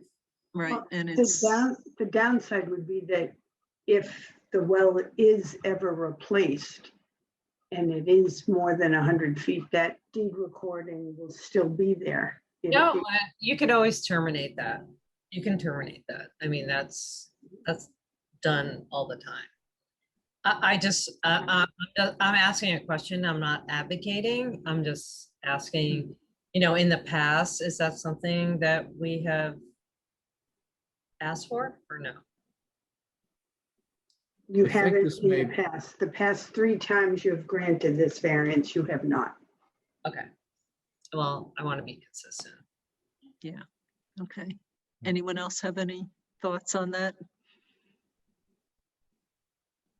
I'm inclined to think if we haven't done it before, not that it's not an issue worth considering, but we Yeah. haven't seemed to have had that need, because it does get caught and then people are aware when they're purchasing the house. Yeah, I mean, I would definitely abide by precedent. I don't know. I think we need to think about public health, and I think we need to think about it's really benefiting the property owners to test their water. Right. And then the question is, should we do that through outreach in general, reminding all well Yes, owners? definitely. I mean, as a board of test. health, we should be thinking about everybody's health, not just one person over another. Every single person matters in town. That's why we're on the board. And Right. I do believe that's what the board does every day. Oh, yeah, but I know that. Wasn't the question whether this requires a deed recording versus? Yes, for performing? them versus, Yeah, I mean, I don't think any of us are in agreement. It's really the deed recording is the question. But they might not know that there are, you know, inconsistencies with Title V. I mean, a new person who buys a property deserves to know that, and they might not know. except they will get a test, it'll be a requirement Right. prior to transfer. So they will have test results. For the transaction. And hopefully that whoever is doing their due diligence about the property is knowing why they are getting test results, because that's usually initiated by the buyer versus the seller. Yeah, that is correct, Darryl, but that won't apply to this one because there's no need for a Title V inspection unless they did one. I'm not for sure. You could ask the engineer. But if they didn't do a Title V inspection, then they can there's no need to do that well test until the house transfers down the road. Yeah, no, that's what I mean, right. Yeah. So a new buyer would Done on know. this one, that's how we got involved. We did do the Title V. Well, we didn't do the Title V, but we were brought in after the owner received a failure Title V. Mhm. Dan, did they It seems test? that- Did they test the full gamut for what's required under the Title V requirements that I noted for the water test? Yes, they did. Oh, so you do have the VOC. Maybe it's just a matter of seeing that report. That's all. Yeah, it was submitted with the calculations, Mark. Okay, I just haven't seen it. Okay. Not a Thank penalty you. because we are confident in why we are giving them the waiver. So it's only a point that would benefit them to understand. I guess the question then becomes like, if this is incident number 4 and we haven't done the other 3 times, what are the features of this property that suggest it should be treated differently? I mean, I feel like we should always inform people. I think the point though is that the deed recording is essentially redundant because when they transfer again, they're going to be required to test the water anyway.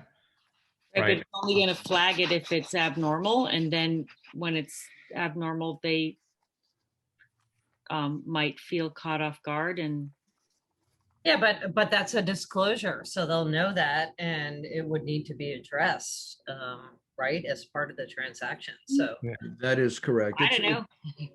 I don't see the need for a deed recording for, It's I'm not a sorry. penalty, Go it ahead. just seems like it's just information. No, it's not a penalty. It's just redundant. Like they already have to do it. We've never put a deed recording previously to state it. It then causes more work in the future if the well is moved. The point is that when it's transferred, they have to test the well. Like the law already exists for that. And so the deed recording isn't needed, I think is the point we're making. And so we Right. haven't done deed recordings in the past. And I there'll be agree. disclosure, and so if someone's uncomfortable, they can walk away. Yeah, and I do agree with that. I'm sorry, I was mixing that up with the present testing. So I do agree it would be redundant for future transactions. And the current owner is fully aware too of all of this, just by virtue of having gone through this process, if nothing else, and Yeah. having to have paid for the water tests. So are we ready to have a motion to approve the plan subject to receipt of deed recording for, do we need deed record? sorry, Yep, 2 deed recordings.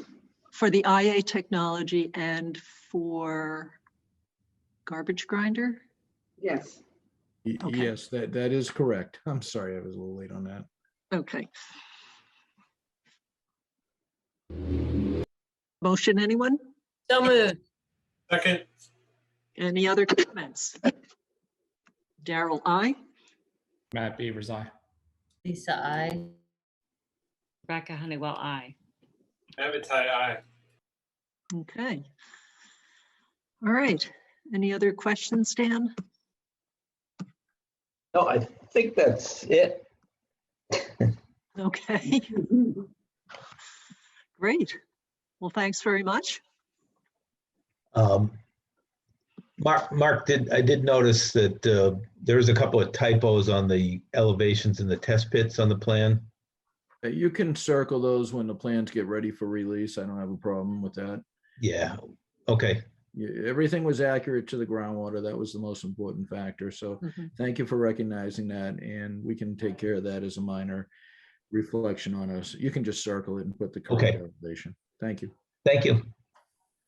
And then that'll be captured on the final as-built, right? All the corrections?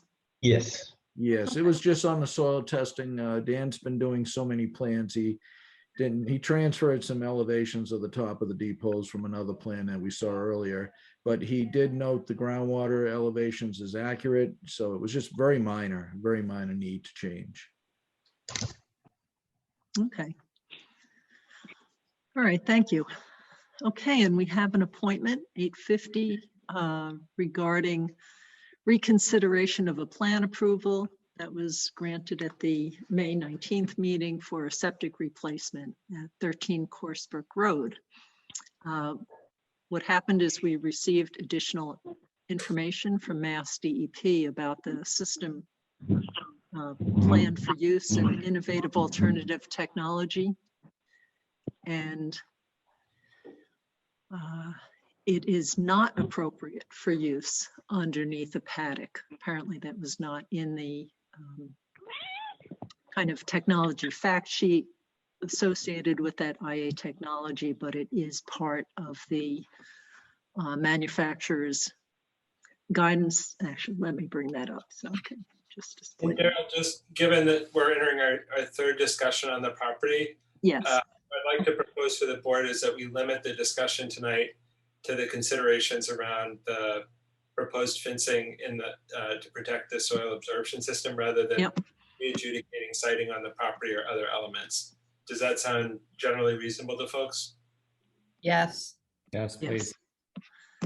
So I just want to briefly show this since this is the driver for this discussion.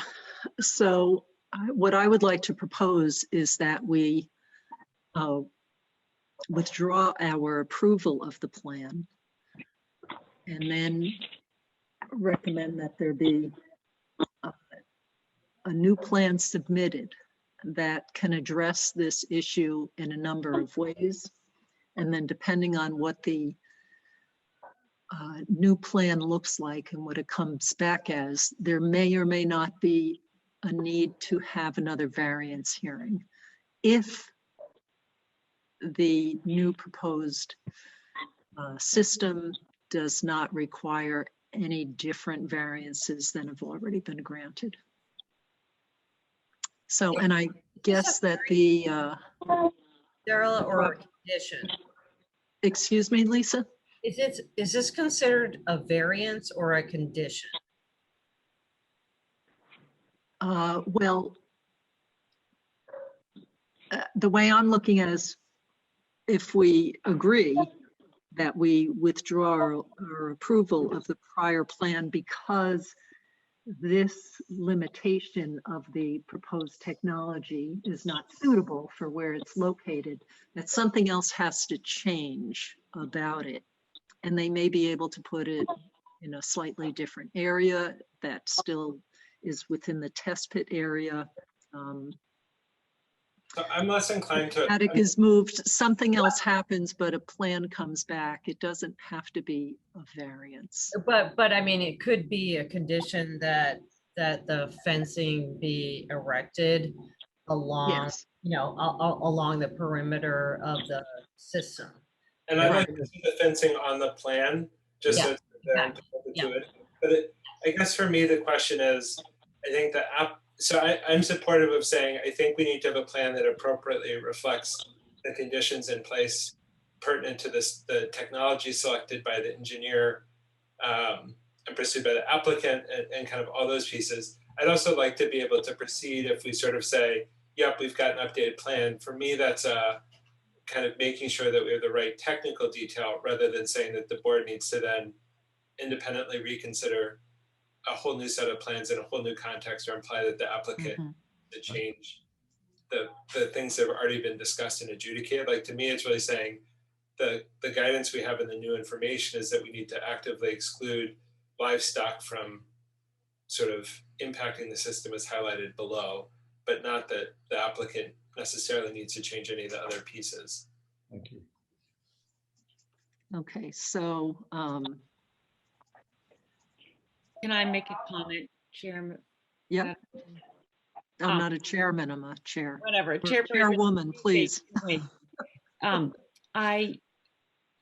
I think that we need to stay focused on really what this is about, because yes, the property owner has complete ability to contaminate his own water, right? That's his right. But really, we need to care that this system works well, because it's putting him at risk. And if it fails, then it could potentially affect other people. If he was on a very large lot, maybe it wouldn't matter and we wouldn't even need to talk about it because it'd be his property right.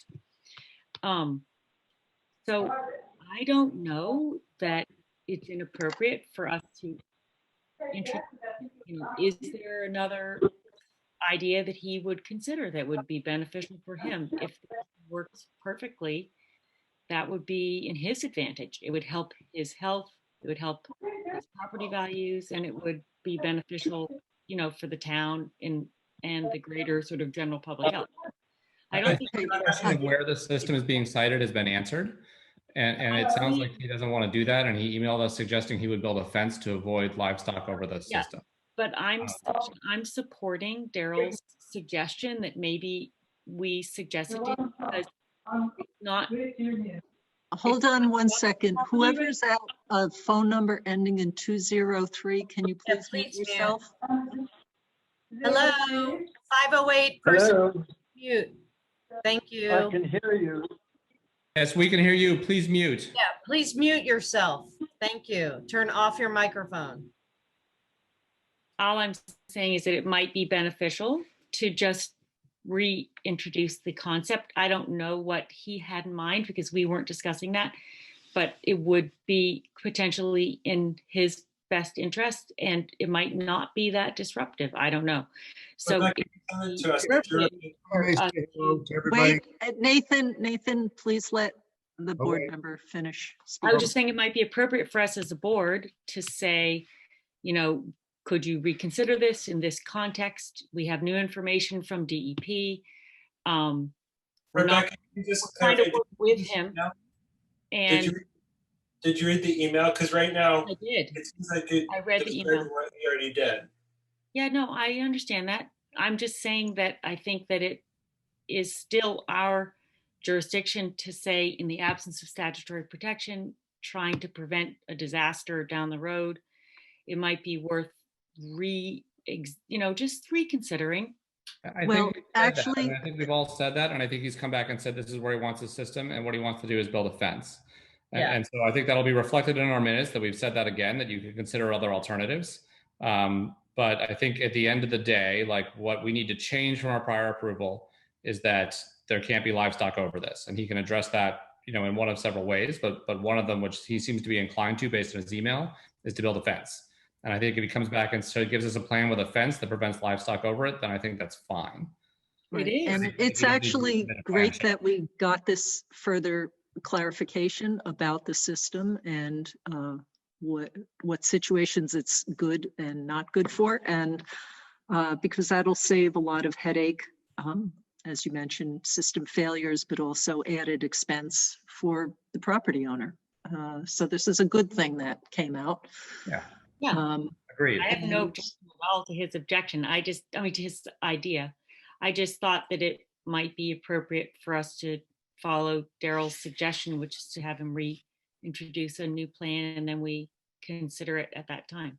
Yes, well, they're going to have to, but we do need a formal plan with everything on it. We can't take an email stating something. It has to be a plan coming from the engineer, certified, things measured, everything else. And then what we can do is, as Matt was talking about, Matt Vitale, we could vote to authorize the agent to approve the plan subject to receipt of appropriate information, no need for new variances, that everything is on there that needs to be on there, that we have deed recordings as required, including the addition of a deed recording if they choose to go the route of not putting up the fence, a deed recording that indicates why the fence is there and why it's important for any future owners. And we'd also need to receive payment of the, I believe it's the outstanding second revision payment, and now we will need a fee also for third revision. So $300 now. Fucking kidding me? Can you guys mute, particularly if you're going to speak like that in the background? I think that all sounds very reasonable. And I think the key point I want to make is I think if there are no changes to variances and we just get a plan that addresses this issue, it doesn't necessarily need to come back to the full board. I think that's sort of the main point I want to make there. Yeah, and I just think we need to be mindful of trying to influence things that are compliant. And so I think the modifications we discuss as per DEP's input will make this compliant. And beyond that, our preferences really, I guess that's a very slippery slope for us, cross is we need to ensure compliance. But beyond that, I think our preferences are rather moot. And again, as they go back into the drawing board for this, there may be something else that comes up. So there is some flexibility in there. And that's fair. And I think if they come back with something else that needs different variances, then I think we have to readdress it. Right. And I then think we might if have they to come back with open up. something with the same variances than the addition of a fence, I think it's fine to author. I would be in favor of authorizing Mark to approve that. Yeah. Okay. I just want to pause for Mr. Nathan. I think we'd asked to hold. At what point do we want to sort of invite community comment either from the property owner or the abutters? Is now an okay time to do that? Yep, I think so. So Nathan, you wanted to speak? Well, yeah, I think we have an abutter here that might like to speak as well. I saw one of our abutters present. Maybe we should hear from them before you hear from us. Just a thought. Okay. Sounds good. Is that Ann? Are there any abutters who would like I to don't, make any this comments? is Ann and Magnus. I don't have anything to say. I agree. I think it's fine putting the fence around it, and I'm happy about that. Okay, Nathan? Okay, so thank you, everybody, again, okay, for working through this. We're the ones at sufferance here. We have a disaster now with a failed system. We're the ones who want to repair it and make it right, okay? We thought that going with the Elgin system would be kind of the highest quality, if you will, option, okay? There's no other reason we would have gone with it unless our engineer said it was like top shelf, okay? And we like to do things the right way. So we'd like to request that the Board of Health approve the GLM plan that was approved, 2 weeks ago, with the proviso that we put up fencing. And I don't want to answer to, everybody, because horses are horses and cows are cows, and they respond to electric fencing, temporary fencing, post and rail fencing, okay, all kinds of different fencing we use to control our livestock, okay? But we are glad to fence off that area, okay, and maintain it with a grass cover, whatever you want, okay? And we also are curious about the monitoring of such, because we do not want in here that are neighbors, okay, who have clearly positioned themselves with cameras to take photographs of our house and our backyard and measure from private spaces inside of our fence line, measure from tree line to fence line where their well is, okay, which was grossly ineffective, or inaccurate, I should say. They mind their own business, we mind our own business. Is this going to be, something the Board of Health takes control of and manages? Because again, I think somebody said, Lisa, that this is a slippery slope, okay? And we're glad, thrilled to do what's right by town. We really are, okay? We want the existing plan that we spent a lot of money for. We've done the engineering. It fits within our rights, okay, to be approved. It was approved once. We'll approve it again tonight, hopefully, with the proviso that we put a fence up that prohibits livestock from walking on this area. We're cool with that, okay? And let's get on. Let's move on with other business that you guys have to do in town. So that's, I guess, my quick thought is this going to now be a town-wide situation? And who's going to be the monitor of this? Please, somebody other than our nosy neighbor. Yeah, would it be okay if I replied? Yes, please do. So what I would say is I am, definitely hear the concerns that you raised kind of across the board, Nathan. I think I'm not comfortable with the proviso. Like, we need a real plan, because you may say, this is what we're doing. We totally get it. God forbid 20, 30 years down the line, somebody else doesn't follow that. We need some way to say this was the expectation, because into perpetuity, that needs to not be stepped on by livestock to be compliant with the materials supplied by the manufacturer. And I don't think we as a board are in a position to be casual or cavalier with that. I think it needs to be reflected in the definitive documents for the project. For the question of sort of how are complaints managed, or how does that come in, I don't think any board in town could say, boy, a community member raised a complaint and we're just not going to do anything about it. So I would say, I think some of this comes into neighbors being neighborly and managing some of those questions or concerns mutually, but we certainly do have complaints that come in about properties, whether it's leaking effluent, outbreak on a property line, improper storage of materials, and those are generally resolved in an amicable fashion, with Mark providing coaching to the person who's out of compliance. And if they're not out of compliance, saying this isn't out of compliance. And so I don't think we can say, boy, we can prevent somebody from filing a complaint or raising a concern. I think it's relatively unlikely that with intact vegetation and excluded livestock that there will be issues. And if there are issues raised that are not out of compliance, then, we waste some of the agent's time to go check them out and to say, yep, that's still in compliance. And if we had a pattern of abuse or misuse or something else, which I'm not aware of, but I'm sure in Mark's life in Sherborn, there's been some instance of, we'd address that on a case-by-case basis, but I don't think we can prospectively plan for it. Right, so we cannot approve, we cannot just say, okay, the plan is going to be altered at some point or in implementation. We do need an official document from the engineer, certified, stamped, the whole bit, measured. And as I said, we're also going to need to receive the fees, the deed recordings, and an additional deed recording regarding the fencing and its importance if the area is to be used as a paddock.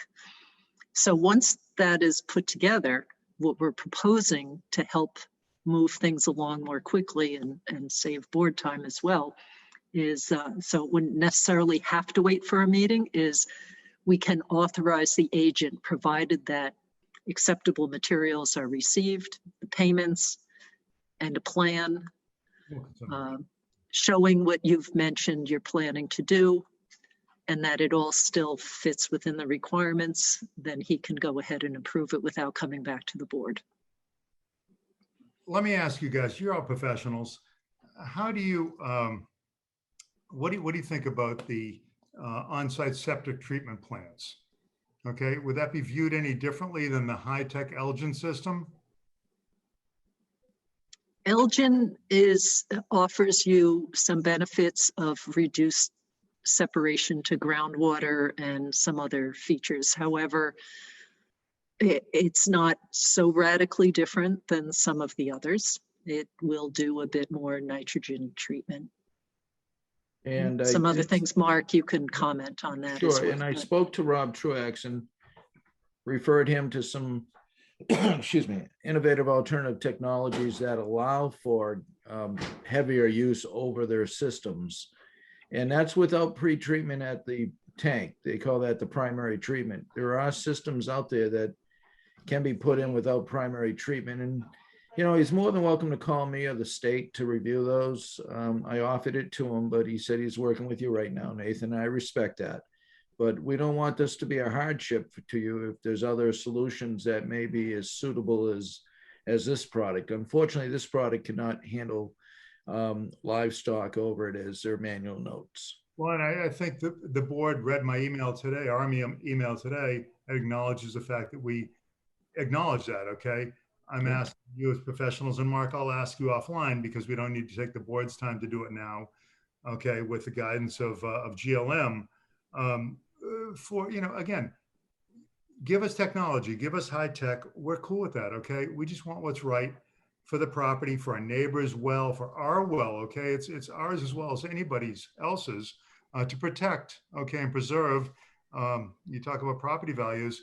We're in the lowest end neighborhood here in Sherborn, okay? So we're trying to do what's right by town. So we're here to do what's right. And I guess you need to do what you need to do tonight. We've tried to do everything we could do by saying, we'll fence off the area. If that's not good enough for you, please tell us what to do, okay? We're not saying that's not good enough. We're saying we need it to be expressed concretely in a plan done by your engineer where Was it's this new? documented and This is the first time stamped. this has ever happened in town, let me ask you. The first time that a plan has had to change? No. You know, first time that, excuse me, is this the first time that the Board of Health has said you have to have your fence exactly here because of a septic system? Oh, yeah. I mean, I think the Board of Health provides lots of guidance about your retaining wall needs to be this high, it needs to be this far, it needs to be this from the property line. And I think exactly the issues that have come up here, like we have plans that go back 3-4 decades that it's like, this is what the plan is. And so if a future homeowner says, no, I just want to take this piece of fence out and do that, that's why we need a plan that you can say, yep, this is this point, this is that point. That's why it's not the sketch on the back of an envelope, but it's a plan that says. But I don't think you've answered my question, which is this precedent setting where the board is saying, because we have animals and because this is an Elgin system, is this the first time you've made this No, I mean, I think that this is directly from DEP saying that. I'm asking a question. to the board. So we don't know. We can't review all the minutes right here sitting in this meeting. But it's we not have done similar things in yeah. which we've caused restrictions based on the design of a system with specific features in a landscape. That we can tell you that much. Yeah. There are things that describe the setback from a property line, Nathan. Pardon me? That's the same kind of a thing. This happens to be a setback from animals, but you need a way to contain the animals because you can't just tell them, please don't go walk over there. So, but it's very similar to, so many things, or distance from driveway or distance from the house foundation. There are many, many instances of what the relationships can be among different features and activities on a property. So is there different from is there a new animal setback from a house foundation or a side yard setback or rear yard setback? I mean, no, the answer here is that we know from DEP and the manufacturer that, that the animals can't walk on the system. And so we need documentation that there won't be a paddock over the system. We do many other things in which we need documentation that, for example, there won't be a driveway over a system or there won't be something else over a system. And it needs to be documented on a plan so that in the future, if there's a future homeowner, they understand what the purpose of that is. And that plan needs to go on file for forever. And that's what we're saying. We're asking you to design a compliant system and we need a plan to show that. I'm trying to understand what your objection here is that you don't want to file another plan or what are you trying to avoid? You're right. I do not want to file another plan, but is there also a distinction between a paddock and a pasture? I would say you've defined this as a livestock area in the previous meeting. And I'm not interested in adjudicating a paddock or a pasture or what have you. I think that this is an area that was characterized as a paddock. what I would say is if you want to have this extend for a long time, we can continue to adjudicate. What we're trying to do now is literally what you asked us to do. We need to have a plan because we've seen these projects go over decades, and we need to have information that a future board can refer back to. That is the only part that is different from what you asked for by email. And so I hear that you may not want to do that. I would say as a board, I don't think we're in a position for something that has a functional impact on the performance of the system to say that that shouldn't be reflected on the plan. This is not a dog run across the yard that's unaffiliated with the system. This is a specific corrective action to allow your system to be compliant with your stated pattern of use and the guidance of the manufacturer. It is intrinsic. I think we said we would do that, okay? So. And But all the we way want is we a plan. And operate if you is- don't want to file a plan, that's fine. We could just remove our approval. Like that's sort of where we're at. We're removing our approval and we're authorizing Mark to approve it once you file a plan. And we're not specifying how you come into compliance, but we've identified this one thing where the current plan as proposed is not compliant. You can work with your engineer to come up with whatever the alternatives may be, and that can be reviewed by Mark. And there is not, the fence is not your only choice. There are other choices, but you get to make that decision, and then it comes to the board, and the board reviews it to see if it complies with all the multitude of requirements that exist. Yeah, I'm not a stockholder in Elgin or an owner of Elgin. I don't really care. This is the system that was, proposed as the highest kind of like quality system for our home. So we went with it. Okay, it was that simple. And now here we are, and we're willing to do whatever it takes to get a quality system installed on our home, compliant with the board, and move forward. It's that simple. I think, is GLM here? Because I think they can help you to understand what your choices are, because the board reviews what people propose. We don't tell you specifically what you have to do, except in some cases where here we're saying, oops, DEP said thou shalt not do this as originally proposed. But other than that, you can work with them and they can help you figure out your choices. Okay, so we will need a plan that Can I shows that accurately. Can I make a suggestion, please? The suggestion would be that we hold the approved plan that was done by GLM, that we spent a tremendous amount of money and worked hard with GLM to do. Hold that plan, have them resubmit the plan showing a fence line that prohibits animals to go on that little area, and that be reconsidered for the board. That's exactly what we're saying we're going to do. Yeah. We're just saying you have to file the plan. I don't think we're in disagreement. We're just saying, just file a plan that depicts that fencing. And I think we will be good after that. But we will withdraw the approval. Hold on, Nathan, hold on. We will withdraw the approval of this other one.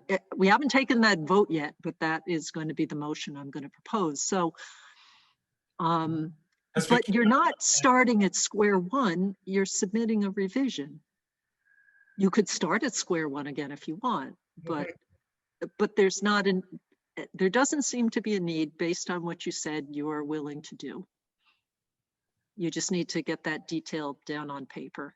But I don't think we can have an approved, I don't think we can maintain a state of approvedness for a plan that is in its current moment as it exists today, out of compliance with the manufacturer's installation instructions. Right? I mean, so I think it's not something where no, we're approved, this is totally fine. Because I think that the direction of the board is, we think that the plan with the addition of a fence would be a compliant plan. We can conditionally tell Mark that, but he needs to get that plan for it to be approved. The existing plan that doesn't include a fence is not approved because it's not compliant with the manufacturer's installation instructions. I understand. So we stay the decision-making process, stay the plan, whatever you call it, okay? Put a marker on it, okay, for our next meeting or the meeting after the next meeting. No, but we don't even need to do that. Mark, basically what we're doing is saying today, Mark, if you get this plan and it's got a fence on it like we talked about, you're good to go. It doesn't need, we are giving him that authority by the vote that we're proposing. And so then he can proceed without needing to have our fourth hearing about it. And so I think for you, the things to think about when you work with Truax is, one, if what you land on is Elgin plus fence, I think that's in the scope of what the board has discussed tonight to say, and again, we haven't taken the vote, but it sounds like there's a general comfort with giving Mark authority to do that, provided the plan meets a set of requirements. I think it gets more subtle if you choose a different technology. And I think that's something that I don't know if it's worth taking the temperature of the board. Like if we say instead of Elgin, we're doing a different system or a different design. My question for Mark is, have we had conditional approval of plans that allowed for different technologies to be used? I don't remember us doing that, but I don't know that we haven't. We'd love to know that. Yeah, and I would have to check too, but again, we were almost on the same process with the distance of the septic system being 25 feet from the lot line. We're waiting for that plan from GLM, so they can do that change, and just if you wish to go with the Elgin plus the fence for the livestock, that can all be submitted as one plan, because we're still waiting on that plan to show the septic system 25 feet from the property line. And so my 2 cents, and this is a little bit of a straw poll for the board, if there's a different technology used, I think it probably needs to come to the board. I don't know that that needs to be a variance hearing, but just to say the specifics of this is the technology, this is the due diligence. I think if it's the Elgin plus fence, we feel comfortable with the variables and that it's compliant. And so I think that we can give Mark provisional authority to approve the plans so long as they reflect those updates. But I would favor bringing it back if there's a different technology used. But I'm like 55-45 on that. Would love others' thoughts. I think I would feel comfortable giving the provisional approval with the depiction of the fencing on the plan. Okay. Yeah, I would agree with that. But if there's a more substantive change, if there's a different location, if there's a different technology, I think we need to see it again. And remember too, when you make the motion, it should include the approval was with the system being moved a little bit to make sure it's 25 feet from the property line. Yeah. That'll have to be part of this decision. And this would not require re-adjudication of the variance hearing because the variances are still approved. That's it would then correct. be the application of those variances to the plan at hand that would be discussed. So Nathan, it sounds like you sort of have two pathways. If you talk to Truax and the fence is the best option for your use, then update that plan reflecting the 25-foot setback and the fence prohibiting livestock. If you guys arrive at a different technology, that's not something Mark could provisionally approve. It would need to come back to the board, but it wouldn't need the notification and variance hearings so long as it wasn't requiring a new variance. If any new variance were required, then that would reset the clock and would require its own set of hearings. Does that make sense in terms of next steps for you guys to explore? Again, I'm not an engineer. I don't do this for a living, but it sounds like it makes sense. Now we're revisiting everything. The 25-foot came from an abutter issue. And we're okay with that. I don't really care. So that's fine. What I don't want to have to do is redig up our yard. That's not required for any of this, Nathan. So for you guys, that's all I want to know. Yep. So you don't, none of, I think that the variances were discussed. I think there's just, I don't think our board is uniform in agreeing that. I think that there are some members of our board who feel like that would be the right thing to do. None of the conditions that we're discussing tonight require that as a consequence of it. Though if we have a new technology, those issues may come up again. But again, in this situation, as long as you don't need a new variance, then there's no associate hearing. It would be a meeting like this. And I don't anticipate, again, it depends a little bit on what you're doing, but if we're talking about, we decided to do a fence and it's this, or we decided to do a different IA technology that doesn't require new variances, for me, I don't see a pathway where that requires new test pits. Let it roll. Thank you, everybody. I mean, really, this has been what, 2.5 now, almost 3 hours worth of discussion for something that somebody on your board said takes usually 15 minutes. So thank you. We appreciate your time, your effort and all that.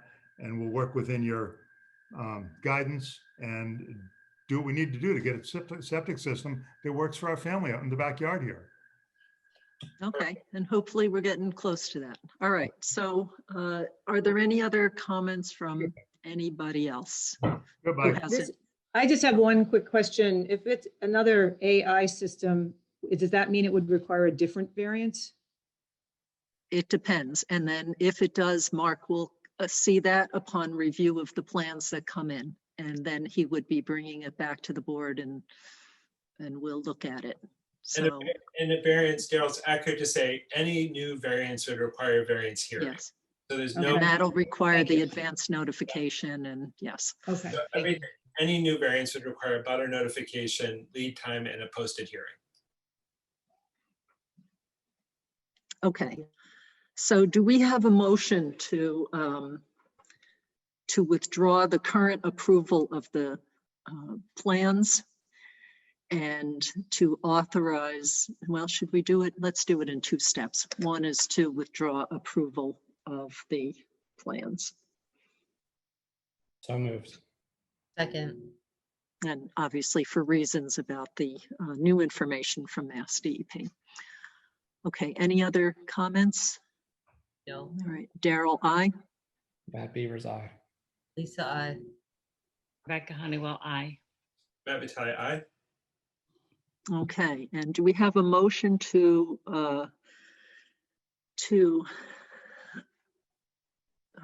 authorize Mark to approve new plans received that do we want to limit it to the fence at this point or? The 25-foot offset to the property line. Yep. Previously discussed and not yet reflected on updated plans, and that demonstrate a fence to exclude livestock from the area above the SAS system in order to be compliant with Elgin's install manual of 5/3/2019. Okay. No, hold on. There's a few more conditions. We need to add the deed recording for the IA technology. Was there a garbage grinder, Mark, on this? I can't remember from last time. I believe so. I Okay. think there was, yeah.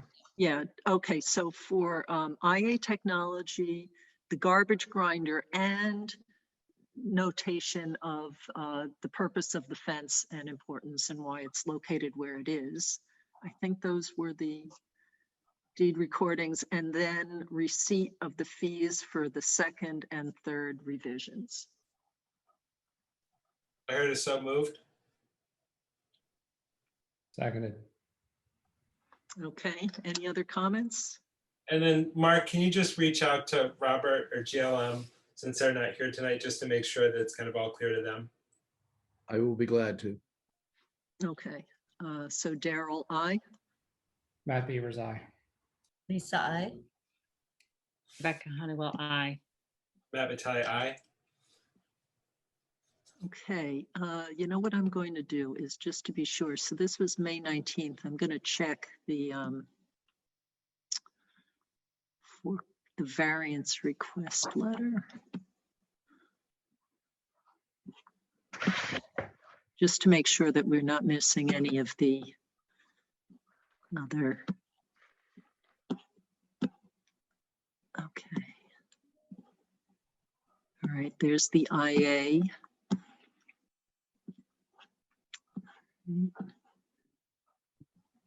It's IA, and then let me see if I've got the plan too from last time, just to make sure that it had a garbage grinder before we require that.